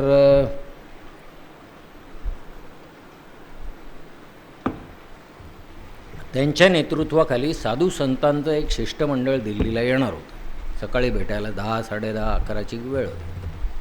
प्रमोद महाजनांचा फोन आला, सुरेश किती लोक येणार आहेत? म्हटलं आम्ही 5-7 पत्रकार आहोत. त्यांना नावं PMOमध्ये जायचं असेल PM रेसिडेन्समध्ये तर ते सगळं सिक्युरिटी वगैरे हे पाळावे लागतं. तर आनंद बागायतकर, मी, सुनील चावके, त्याच्यानंतर व्यंकटेश केसरी, गाताडे वगैरे असे 5-7 जण आम्ही गेलो. वाजपेयी असे खुर्चीत बसले होते आणि समोर सगळे साधू संत भगव्या कपड्यातले, सर्वात पुढे अशोक सिंघल आणि शिष्टमंडळाने बोलायला वाजपेयींच्या अवतीभोवती त्यांचे PA BA जे काय सेक्रेटरी होते आणि आम्ही अशा अंतरावर उभे होतो 5-7 जण. बताइए क्या कहना चाहते हो? तर अशोक सिंघल म्हणे हम अपना ज्ञापन देना चाहते हैं. ते राम जन्मभूमीच्या बाबतीत होतं ते त्यांनी दिलं. तो बोले अब क्या कहना चाहोगे? ते एक यंग साधू होता. म्हणजे आत्ताच्या काळात तुम्हाला डोळ्यापुढे जर योगी आदित्यनाथ येत असेल तर त्या उंचीचा आणि त्याच पद्धतीचा दिसणारा तरुण साधू त्या शिष्टमंडळात होता. आगाऊ जरासा. वाजपेयी जी मैं बात करूँ, नाकात बोलायचा तो. हाँ बोलिए बोलिए. हमने अपने बचपन से सुना था कि अखंड भारत का सपना हमने देखा है. अभी आप प्रधानमंत्री है, अपनी सत्ता देश में है, तो अब अखंड भारत नहीं होगा तो कब होगा? आप क्या कहना चाहते हैं इसके बारे में? आता मी जे बोललो त्याच्यापेक्षा तो नाकात कसं बोलला असेल हे जरा कल्पना करून पहा. बरं, वाजपेयी अत्यंत म्हणजे फारच मोठे नेते होते आणि लोकशाहीमध्ये ज्या पद्धतीचं त्यांनी प्रवास त्यांचा जो आहे तो तुम्हाला माहिती आहे. ते खुर्चीत बसल्यानंतर त्या प्रश्नकर्त्याकडे त्यांनी पाहिलंही नाही, दुसरीकडे पाहत होते ते. आणि ते बोलताना पॉज घ्यायचे. त्यांना बऱ्याच वेळेला तर गमतीत पॉजपेयी असं म्हणायचे. म्हणजे बोलताना वाजपेयीच्या ऐवजी पॉजपेयी. त्यांनी मोठा पॉज घेतला आणि 1 लाईन उत्तर देण्यामध्ये वाजपेयीने एवढा माहीर नेता मी दिल्लीत पाहिला नाही. त्यांना जे उत्तर दिलं ते असं होतं, भूमी आएंगी तो लोग भी तो आएंगे, उसका क्या करोगे?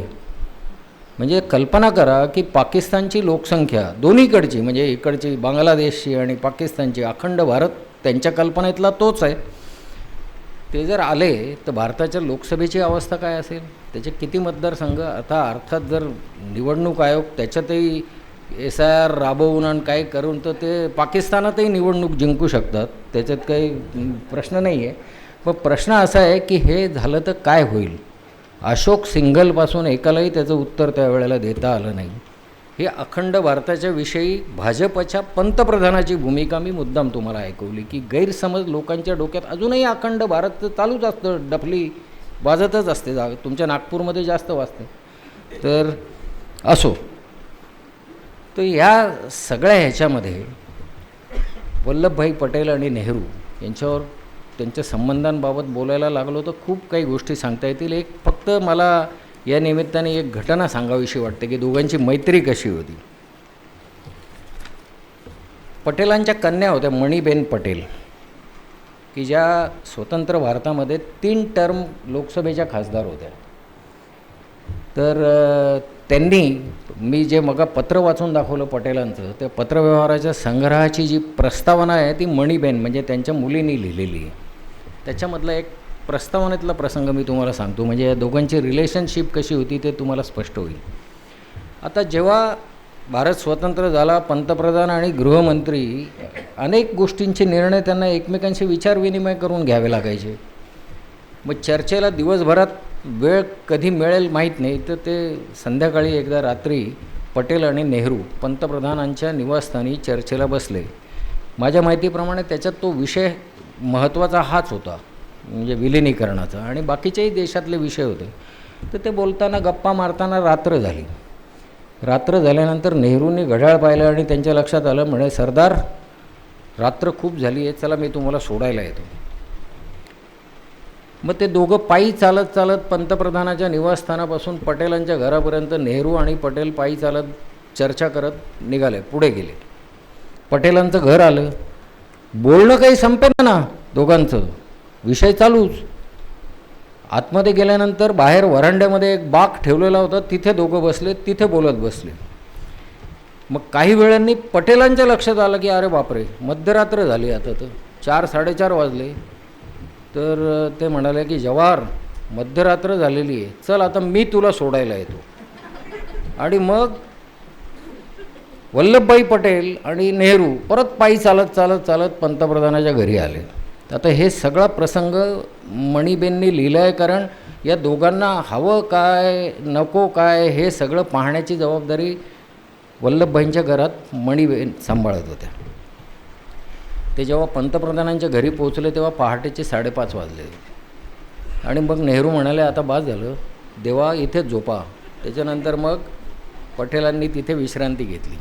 आता तुम्ही मला सांगा, इतके घनिष्ठ मित्र असलेले लोक आणि ते एकमेकांचे वैरी होते आणि यांची संधी डावलली, त्यांची संधी डावलली वगैरे वगैरे, हे सगळी बकवास वर्षानुवर्ष आपण ऐकतो आहे. तर लोकांना आहे ना असे किस्से लवकर पटतात. आपण त्यांचा प्रतिवाद कधीतरी भांडणाच्या सुरुवात करायला गेलो की लोक सोडून देतात तो. त्याच्यापेक्षा हे तुम्ही जरा वाचन केलं, खूप सांगण्यासारखं आहे. एका तासात किती सांगणार. आता वल्लभभाई पटेल मी थांबवतो आणि सुभाष बोस यांच्याकडे वळतो. आता असं आहे की सुभाष बाबूंच्या बाबतीत जर बोलायचं झालं, एक मिनिट,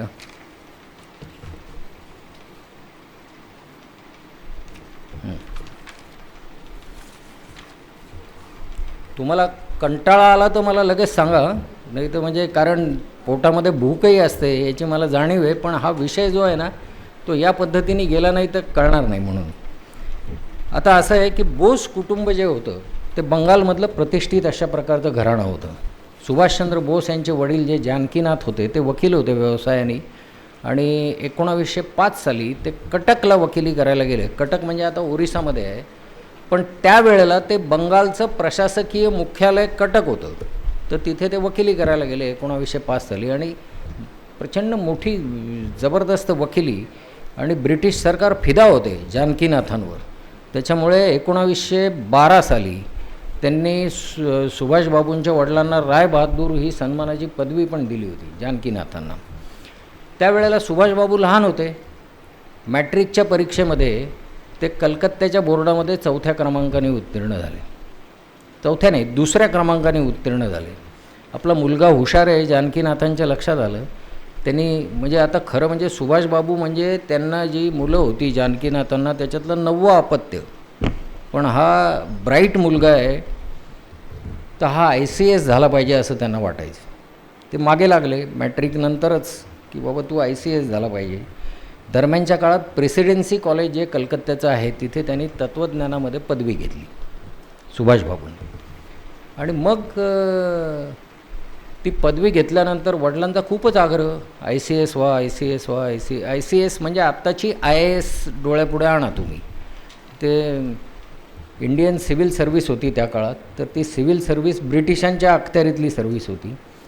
सुभाषबाबूंना काही वाटत नव्हतं की आपण ICS व्हावं. म्हणजे त्यांच्या मनात एक तर तो क्रांतिकारक म्हणूनच जन्माला आला असावा सुभाषबाबू लहानपणापासून, की आपण ब्रिटिशांची नोकरी करायची, यस सर करायचं. काय अर्थ आहे ती अन्याय लोकांवर करणारी राजवट, आणि त्याच्यातले आपण अधिकारी म्हणजे आपण अन्यायात सहभागी व्हायचं.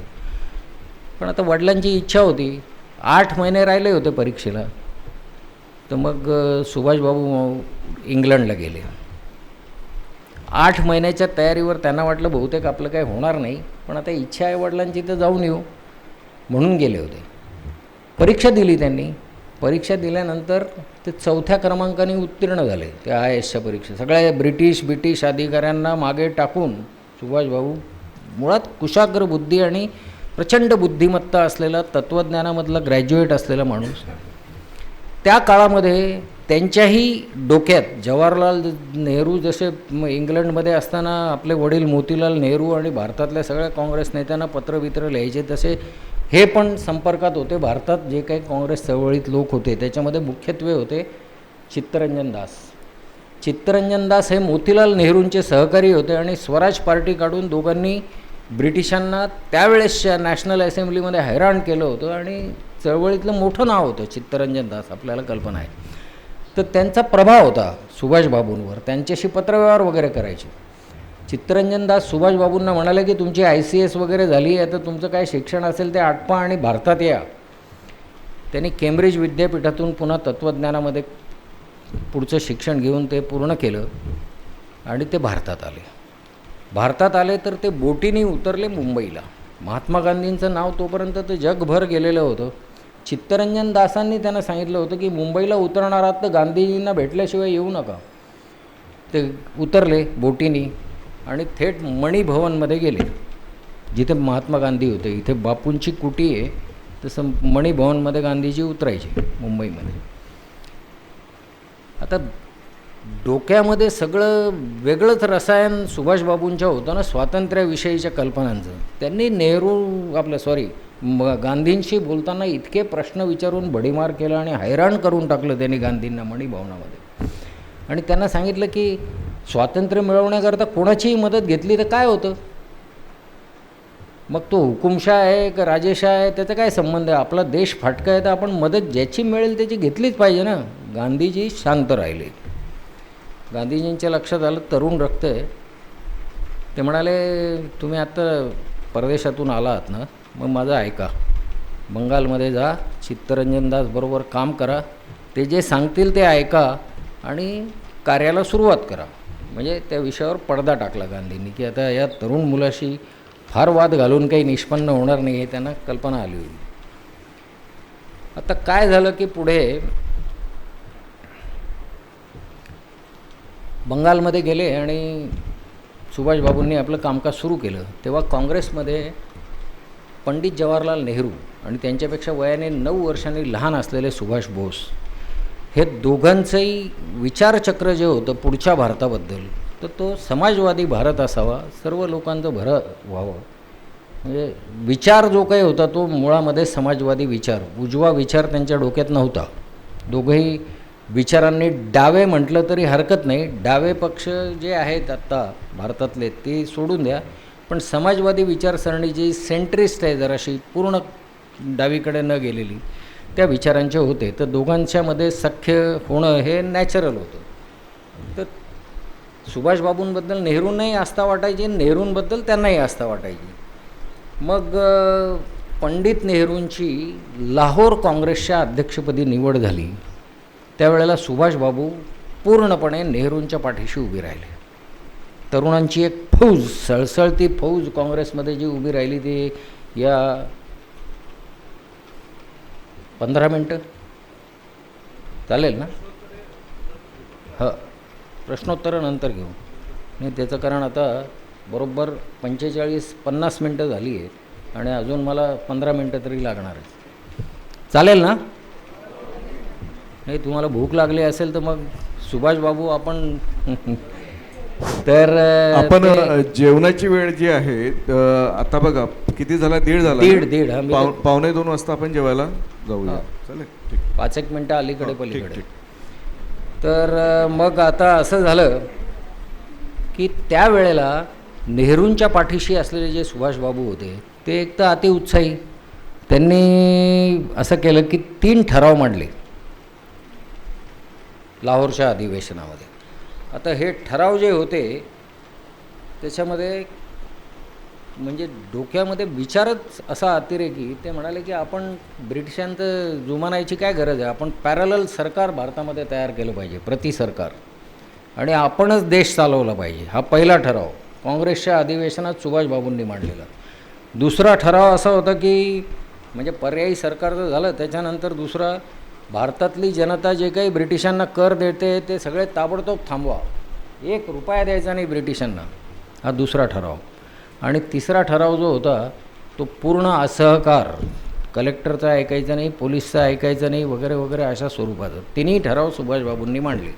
नेहरूंचे समर्थक, नेहरू काँग्रेसचे अध्यक्ष, आणि या सगळ्या पद्धतीने मांडल्यानंतर गांधीजींना काही ते पटलं नाही. ते म्हणाले की शांततेच्या मार्गाने, सनदशीर मार्गाने आपण पुढे चाललो आहे तर या अतिरेकी पद्धतीचा विरोध आहे. ते तिन्ही ठराव नामंजूर झाले सुभाषबाबूंनी मांडलेले. आणि गांधीजींचं आणि नेहरूंनाही ते मान्य नव्हते ठराव, पटेलांना तर नव्हते.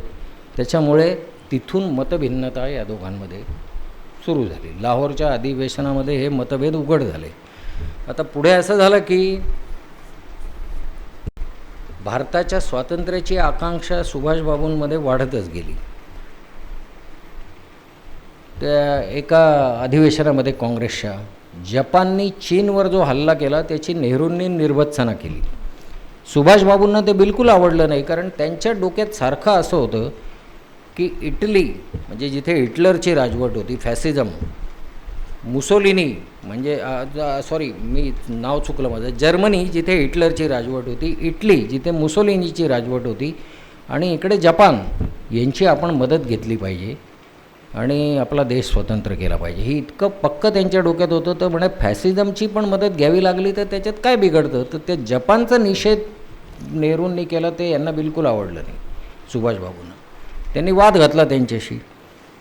आता हे जे काही मतभेदाचं पर्व होतं तरीही त्यांच्या दोस्तीतलं अंतर काही त्याच्यामुळे बिघडलं होतं का? अजिबातच नाही.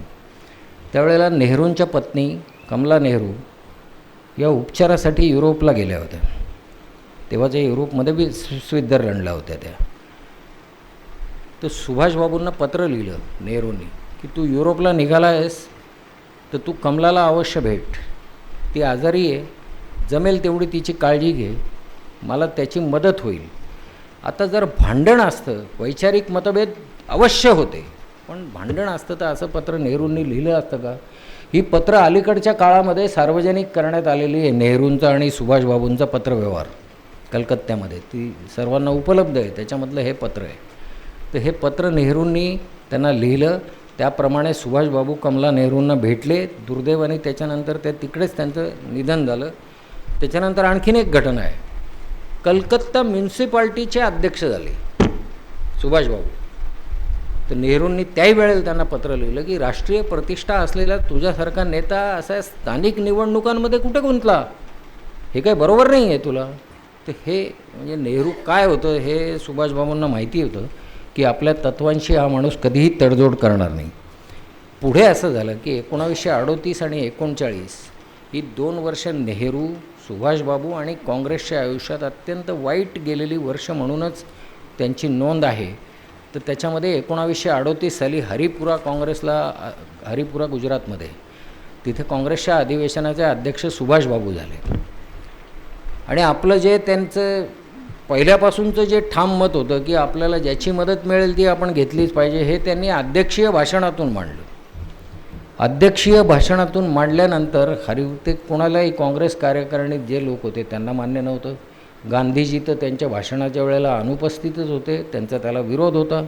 नेहरूंनी त्यांना सांगितलं की इतका अतिरेक करू नका, पण ते ठाम होते सुभाषबाबू. ते म्हणाले की आपल्या मनाची तयारी असली पाहिजे जगातल्या मदती वेगवेगळ्या लोकांची घेण्याच्या बाबतीत. आणि त्यांनी जर्मनीतल्या काही अधिकाऱ्यांशी त्या काळात संपर्कही साधल्याचं त्यांचा उल्लेख त्याच्या भाषणामध्ये त्यांनी केला होता. आता पुढे असं झालं की वर्षभरामध्ये बराच काळ एक तर सुभाषबाबू तुरुंगात होते आणि काही काळ ते आजारी होते. त्याच्यामुळे ते अध्यक्षपदाचं हरिपुरा काँग्रेसच्या अधिवेशनाचं अध्यक्ष झाल्यानंतरचं वर्ष त्यांचं आणि काँग्रेसचं दोघांचंही वाया गेलं असं म्हणता येईल, कारण त्या काळात काही फारसं घडवू शकले नाही सुभाषबाबू. पुढे 1939 आलं वर्ष. त्यावेळेला काँग्रेसच्या अध्यक्षपदाकरता 3 नावं आली होती. मौलाना आझाद, त्याच्यानंतर पट्टाभी सीतारामय्या आंध्र प्रदेशचे, आणि सुभाषबाबू. तर त्यावेळेला काँग्रेसमध्ये 1 वर्ष अध्यक्ष झालेला पुढच्या वर्षी अध्यक्ष करण्याची परंपराच नव्हती मुळात. तर अनेकांनी सुभाषबाबूंना सांगितलं मागच्या वर्षी तुम्ही अध्यक्ष होता, ते वर्ष वाया गेलं, आता परत कशाला उभे राहता, नका राहू उभे. त्यांनी काय ऐकायला तयार नव्हते. सुभाषबाबू एक तर तरुण होते आणि प्रांतिक काँग्रेसचे जे मतदार होते त्याच्यामध्ये सुभाषबाबूला मानणाऱ्यांचा गट मोठा होता. त्यांना वाटलं आपण ही निवडणूक सहज जिंकू. मौलाना आझाद हे सर्वांचा चॉईस होता, महात्मा गांधींपासून नेहरूंपासून, किंवा आता यांना अध्यक्ष करू. पण मौलानांनी ऐन वेळेवर माघार घेतली. ते म्हणाले की मला काही आत्ता अध्यक्ष नाही व्हायचं. आता त्यांनी नाही म्हटल्यानंतर पुढे असं झालं की काय करायचं? तर आता निवडणूक, काँग्रेसच्या अध्यक्षपदाची दीर्घ काळामध्ये कधी निवडणूक झाल्याचं कोणी ऐकलं नव्हतं. तर लोकांनी सांगितलं सुभाषबाबूंना नका हट्ट धरू. म्हणजे त्यावेळेला वल्लभभाई पटेलांनी ते जाहीर पत्रक काढलं की अशी एकच माणूस 2-2 वर्ष अध्यक्ष होतो अशी काही या पक्षाची परंपरा नाही आहे आणि काही बरोबर नाही आहे. तरी सुभाषबाबू निवडून आले. त्रिपुराला काँग्रेसचं अधिवेशन, पण ते निवडणूक ज्या वेळेला झाली आणि निवडून आले त्याच्यानंतर काँग्रेसचं अधिवेशन तुमच्यापैकी किती लोकांनी पाहिलं आहे माहीत नाही, आम्ही कव्हर केली आहेत बरीच. जो कोणी अध्यक्ष होतो त्याची मिरवणूक निघते, मिरवणुकीने त्याला सभास्थानी अधिवेशनाच्या ठिकाणी आणलं जातं. सुभाषबाबू अचानक आजारी पडले, इतके आजारी पडले की त्यांना त्या मिरवणुकीत सहभागी होणंच शक्य नव्हतं. मग काय झालं तर त्या रथ, जो त्या काळात रथ होता, अलीकडच्या काळात गाड्या असतात, त्या रथावर त्यांचा फोटो ठेवला सुभाषबाबूंचा आणि अधिवेशन स्थळावर आणला. त्यांचे मोठे बंधू शरद बोस यांनी त्यांचं भाषण अधिवेशनामध्ये वाचून दाखवलं आणि तिथेही पुन्हा 2 तट काँग्रेसमध्ये स्पष्टपणे पडलेले हे चित्र दिसत होतं. आणि मग काय झाला त्याचा परिणाम, तर गांधीजींचं सुभाषबाबूंबद्दलचं मत तोपर्यंत देशाला माहीत झालेलं होतं. मग 15 पैकी 13 कार्यकारिणीच्या लोकांनी राजीनामे देऊन टाकले. आता अधिवेशनाचा समारोप तर व्हायला पाहिजे, अध्यक्ष नाही आहे, काय करायचं? अध्यक्षांचं भाषण त्यांच्या भावाने आधीच वाचून दाखवलं होतं. मग मौलाना आझादांना त्यांच्या खुर्चीत बसवलं टेम्पररी अध्यक्ष म्हणून त्रिपुराला, आणि 2 ठराव मांडले गेले त्या अधिवेशनामध्ये की एक तर गांधीजींच्या विचारांनी हा देश आणि काँग्रेसची चळवळ मार्गक्रमण करते आहे, त्याचा आजपर्यंत काँग्रेसला वेगवेगळ्या चळवळींमध्ये सकारात्मक यश मिळालं आहे, तर आपल्याला त्याच मार्गाने जाणं योग्य ठरेल, हा पहिला ठराव. आणि दुसरा ठराव हा होता की जो मार्ग गांधीजींनी आपल्याला दाखवला आहे, म्हणजे इतर देशांची मदत घेऊन वगैरे वगैरे नाही, असा जो मार्ग आहे तोच मार्ग काँग्रेससाठी सनदशीर शांततेच्या मार्गाने जाणार आहे. म्हणजे त्रिपुरा अधिवेशनात सुभाषबाबूंच्या भाषणातल्या मसुद्याला छेद देणारा ठराव त्याच अधिवेशनात मांडला गेला. आता अध्यक्षस्थानी सुभाषबाबू निवडून आले होते, त्यांची मेजॉरिटी होती, त्या अधिवेशनाच्या मंडपात पण मेजॉरिटी होती. त्यांच्या समर्थकांना हा ठराव बिलकुल मान्य नव्हता. तर कार्यकारिणीने मी सांगितल्याप्रमाणे 15 पैकी 13 लोकांनी राजीनामे दिले आणि त्या ठरावाची शेवटची ओळ अशी होती की महात्मा गांधींच्या विचारांनीच जर हा पक्ष पुढे चालणार असेल तर महात्मा गांधींच्या सल्ल्यानुसार कार्यकारिणीची नियुक्ती नव्या अध्यक्षांनी करावी, म्हणजे सुभाषबाबूंनी करावी. सुभाषबाबूंना ते मान्य होण्यासारखं नव्हतं. तर ही दोन्ही वर्ष काँग्रेसच्या आयुष्यातली, सुभाषबाबूंच्या आयुष्यातली आणि नेहरू आणि सुभाषबाबू यांच्या संबंधातली अतिशय वाईट अशा पद्धतीची गेली. मग पुढे हे अधिवेशन जे झालं होतं ते 39च्या जानेवारी-फेब्रुवारीमध्ये झालं होतं. एप्रिल महिन्यात महासमितीची बैठक कलकत्त्याला होती. गांधीजी गेले त्या बैठकीला, कारण ते या अधिवेशनाला त्रिपुराच्या वेळेला सुभाषबाबूंशी कन्फ्रंटेशन नको म्हणून अनुपस्थित होते. त्यांची समजूत घालायला गेले. नेहरूंनी खूप तडजोड घडवण्याचा प्रयत्न केला की तुम्ही तुमचे विचार बदला, आपला पक्ष असा नाही आहे आणि आपली चळवळ पण अशी नाही आहे. सुभाषबाबू त्या महासमितीच्या अधिवेशनाला आलेच नाही आणि त्यांनी आपला राजीनामा पाठवून दिला. त्याच्यानंतर ज्या प्रांतिक कमिट्या होत्या तिथे प्रांतिक कमिट्यांमध्ये सुभाषबाबूंचं वर्चस्व होतं आणि वर्चस्व असल्यामुळे साहजिकच तिथे काय घडेल त्याच्यात काँग्रेसला चिंता होती. म्हणून ठराव एक केला महासमितीने की पुढची 3 वर्ष सुभाषबाबूंना काँग्रेस पक्षात कोणतीच निवडणूक लढवता येणार नाही. त्याच्यानंतर 3 मे 1939 रोजी सुभाषबाबूंनी फॉरवर्ड ब्लॉक नावाच्या डाव्या विचारसरणीच्या पक्षाची स्थापना केली आणि त्यांचे, गांधींचे आणि नेहरूंचे राजकीय वैचारिक मतभेद जरी असले तरी मार्ग जराशे स्वातंत्र्य चळवळीपुरते भिन्न झाले. आता असं झालं की ही 39ची घटना आहे. साल 19 म्हणजे 43पर्यंतच्या प्रवासामध्ये सुभाषबाबू दीर्घकाळ एक तर तुरुंगात होते, आजारीही होते आणि ते घरी असायचे. 43मध्ये असं घडलं, 8 मार्च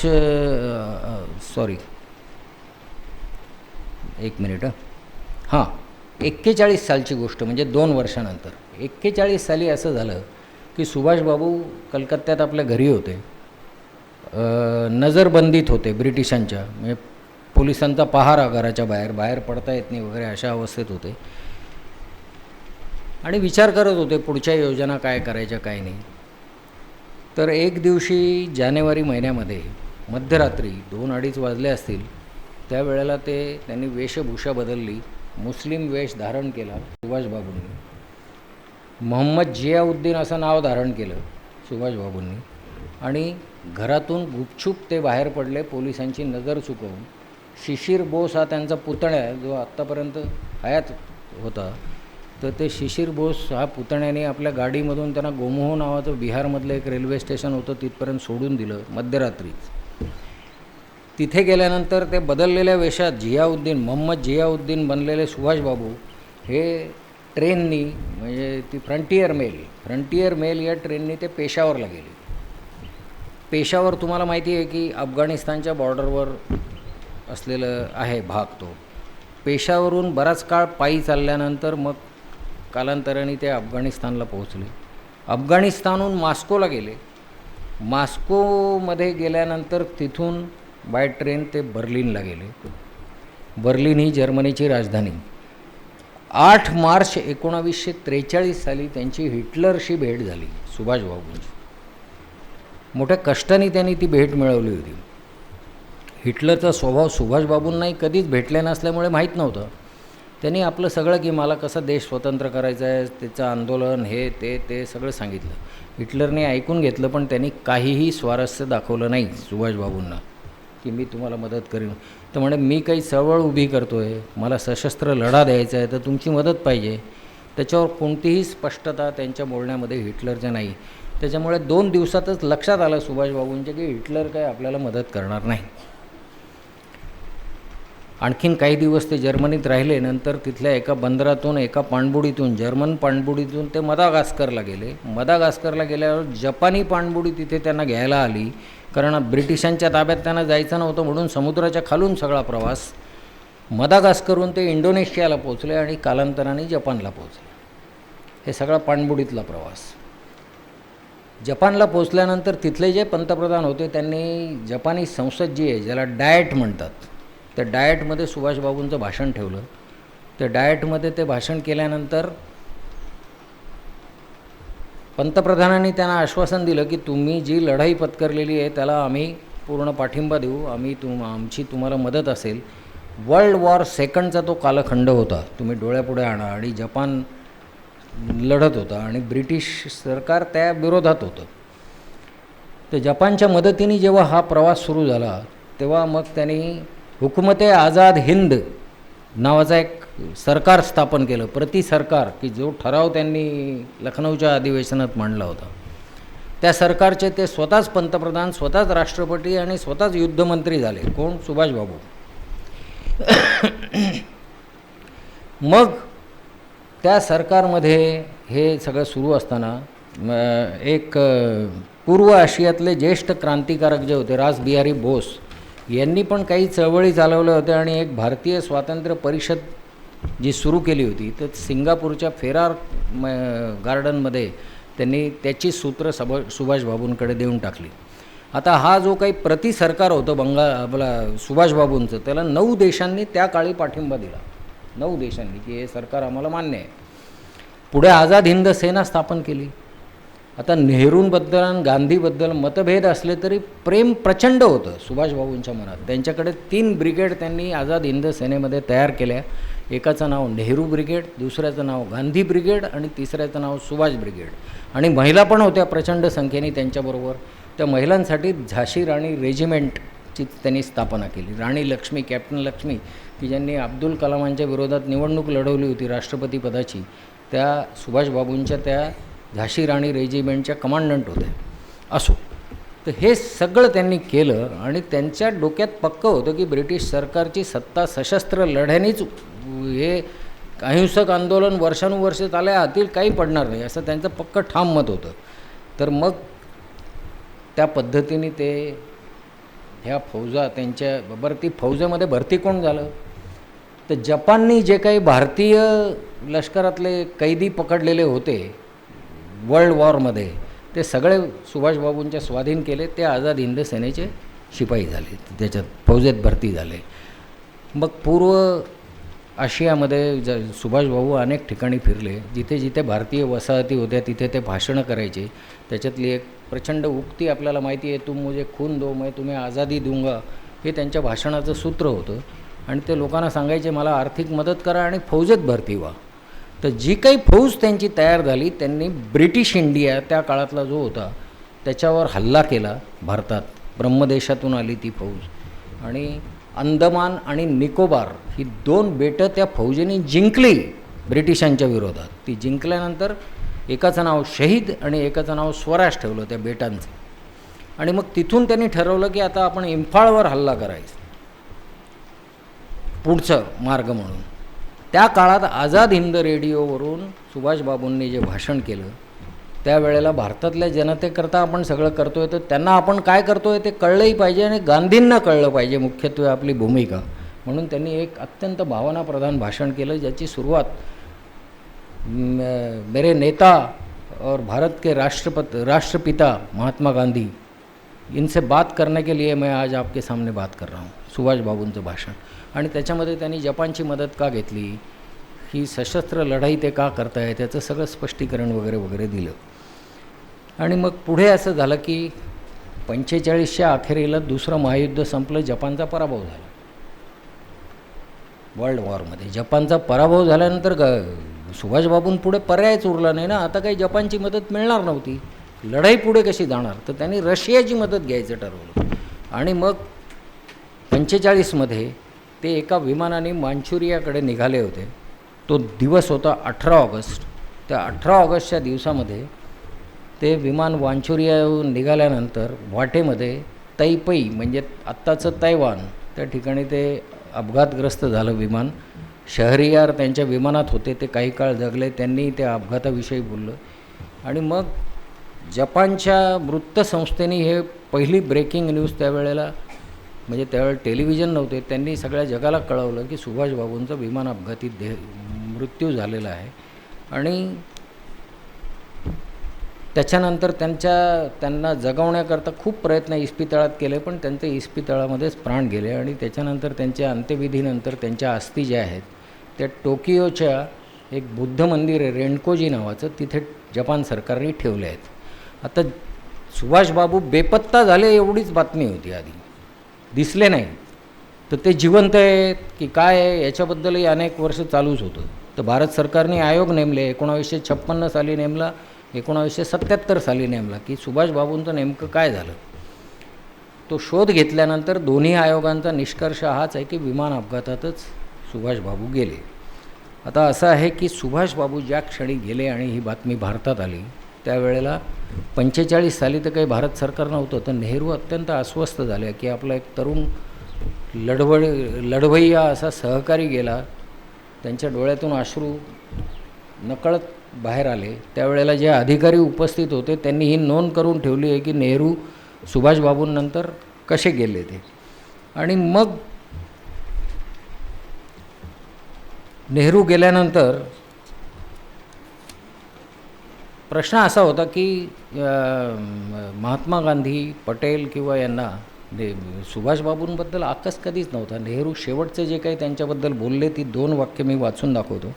ते एवढंच बोलले की त्याच्यासारखाच जर विचार माझ्या मनात असता तर कदाचित मी त्या मार्गाने गेलो असतो. कोणत्याही योद्ध्याला अखेरच्या काळामध्ये ज्या वेदनांचा सामना करावा लागतो तो सुभाषला करावा लागला. एक प्रकारे त्या वेदनांमधून तो सुटला. हे नेहरूंचे शेवटचं वाक्य त्यांच्याबद्दल. सुभाषबाबूंचा हा जो काही सगळा प्रवास आहे तो इथे मी थांबवून आता नेहरूंबद्दल सुरुवात करायची, पण आपली वेळ जी आहे ती 1:45 झाली आहे. तर ब्रेकनंतर 10 मिनटं नेहरूंवर बोललो तर चालेल का, की आत्ताच बोलू? जास्त वेळ लागणार नाही, मी फार पाल्लाळ लावणार नाही, काळजी करू नका.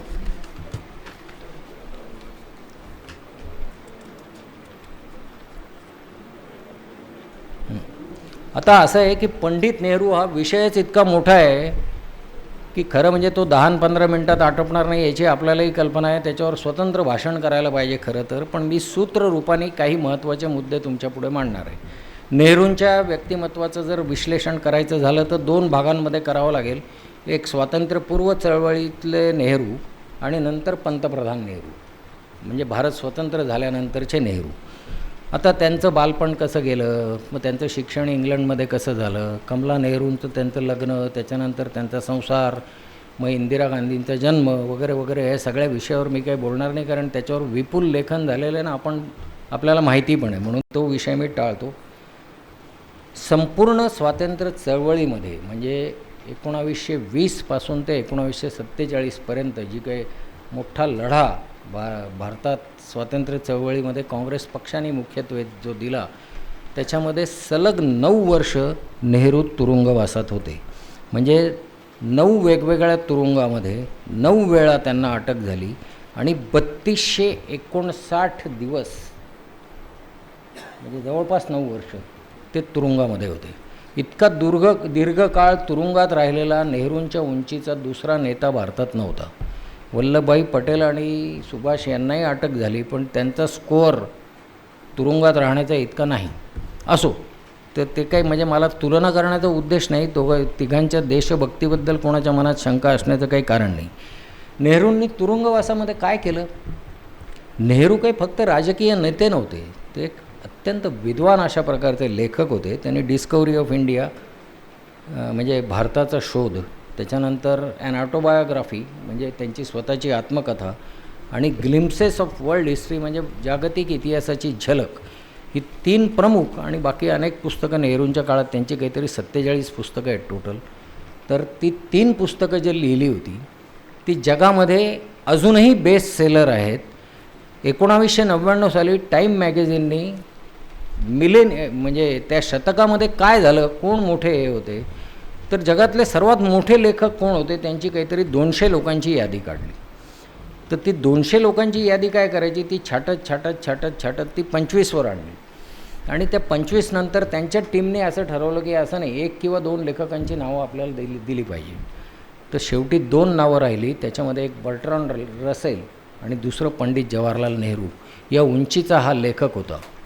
तर ही सगळी 9 वर्षाच्या तुरुंगवासात लिहिलेली पुस्तकं आहेत त्यांनी. आता असं आहे की भारताची फाळणी का झाली वगैरे वगैरे वगैरे, हा सगळा मी बोललो आहे तुम्हाला, त्याच्यामुळे तो रिपीट नाही करत, वेळेच्या मर्यादा लक्षात घेऊन.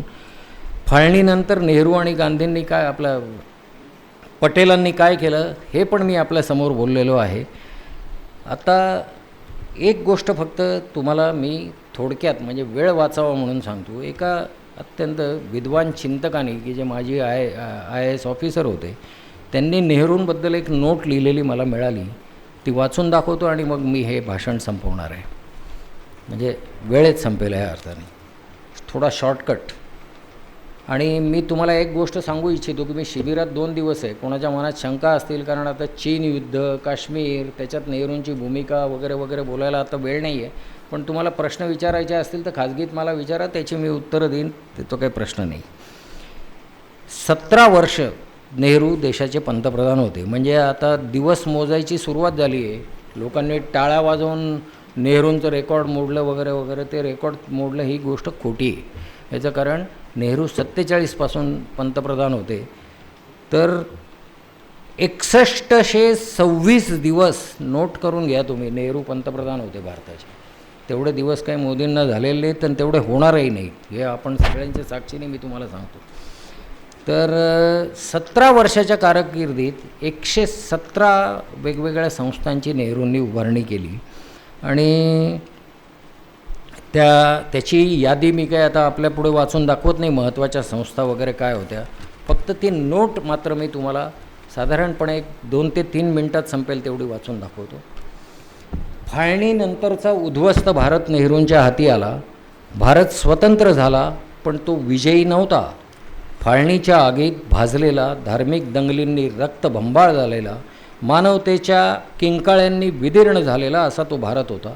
रेल्वे गाड्या येत होत्या, निर्वासितांचे लोंढे आणि चेहरा हरवलेल्या गर्दीने अनेक रस्ते भरले होते. कुणाची आई, कुणाची मुलं हरवली होती. कोणाची घरं जळत होती, कोणाचा सगळा जमीन जुमला मागेच राहिला होता. विवश परिस्थितीमुळे अनेकांचा विश्वास तुटला होता. नेहरूंना हा देश वारशाने नव्हे तर अवशेषात मिळाला होता. वसाहतवादी लुटीने भारताचे आर्थिक शोषण केले होते. कारखाने नगण्य होते. टाचणीसुद्धा देशात तयार होत नव्हती. शेतकऱ्यांसाठी दुष्काळ 5वीला पुजलेला होता. रोगराई अनावर होती. भूक सर्वव्यापी होती. देशाची सरासरी वयोमर्यादा फक्त 30च्या आसपास होती. साक्षरता लाजिरवाणी होती. लोकशाहीचा देशाला अनुभव नव्हता. भारत आजसारखा एकसंध नव्हता. 562 संस्थानांमुळे असंख्य तुकड्यात तो विखुरलेला होता. हा देश कधीही फुटेल, लष्कर सत्ता कधीही हाती घेईल, धर्मांधता देश गिळून टाकील, गृहयुद्धात कधीतरी भारत हमखास कोसळेल अशी भाकिते जगभर वेगवेगळ्या देशात व्यक्त होत होती. अशा काळात नेहरूंनी राजसिंहासन नव्हे जबाबदारी सांभाळली. अराजकाच्या खाईतून बलशाली राष्ट्र उभे करण्याची जिद्द मनात बाळगली होती. त्यांनी संसद उभी केली. त्यांनी देशात राजकीय सामंजस्याची संस्कृती उभी केली, निर्माण केली. प्रत्येकाला मताधिकार असलेल्या निवडणुका रुजवल्या. लष्कराला नागरी सत्तेच्या आधिपत्याखाली ठेवलं. आज अनेकांना हे सगळं साधं वाटत असेल, पण प्रत्यक्षात आफ्रिका, लॅटिन अमेरिकासारखे अनेक नवस्वतंत्र देश हुकुमशाहीत कोसळले. काही लष्करी बंडात हरवले, कुठे लोकशाही गुदमरली. पण अशा सर्व संकटांवर मात करीत भारत मात्र टिकला. डॉक्टर आंबेडकरांनी लिहिलेली घटना टिकली. मतपेट्या टिकल्या. व्यक्तिपूजेपेक्षा नेहरूंनी घटनात्मक संस्थांना मोठं केलं. त्यांना स्वायत्तता दिली. हे त्याचं मुख्य कारण. धर्मराज्याऐवजी नेहरूंनी धर्मनिरपेक्षतेचा मार्ग स्वीकारला. अंधश्रद्धेचा नाही तर विज्ञानाला राष्ट्रधर्म मानलं. विवेकाला सन्मान दिला. वैज्ञानिक दृष्टिकोनाला प्रतिष्ठा दिली. IIT, IIM, एम्स सारख्या शेकडो मजबूत संस्था त्या काळी उभ्या राहिल्या. भारत गरीब होता. नेहरूंची दृष्टी मात्र गरीब नव्हती. त्यांनी भाकरा नानगलसारखी महाकाय धरणे उभारली. सेल भेलसारखे अनेक उद्योग आणि देशाची राष्ट्र उभारणी केली. होमी भाभा, विक्रम साराभाई यांच्यासारख्या अनेक वैज्ञानिकांना भक्कम पाठबळ दिले. भारताच्या भविष्याचे ते अलौकिक शिल्पकार होते.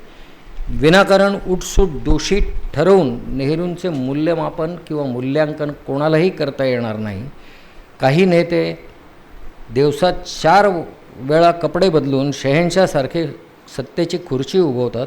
काही नेते राष्ट्र घडवतात. नेहरू दुसऱ्या प्रकारातले होते. आणि आता शेवटची ओळ आजच्या भाषणातली. नेहरूंनी या देशाला काय योगदान दिलं वगैरे वगैरे तर अनेक संस्थांची नावं लोक घेतात.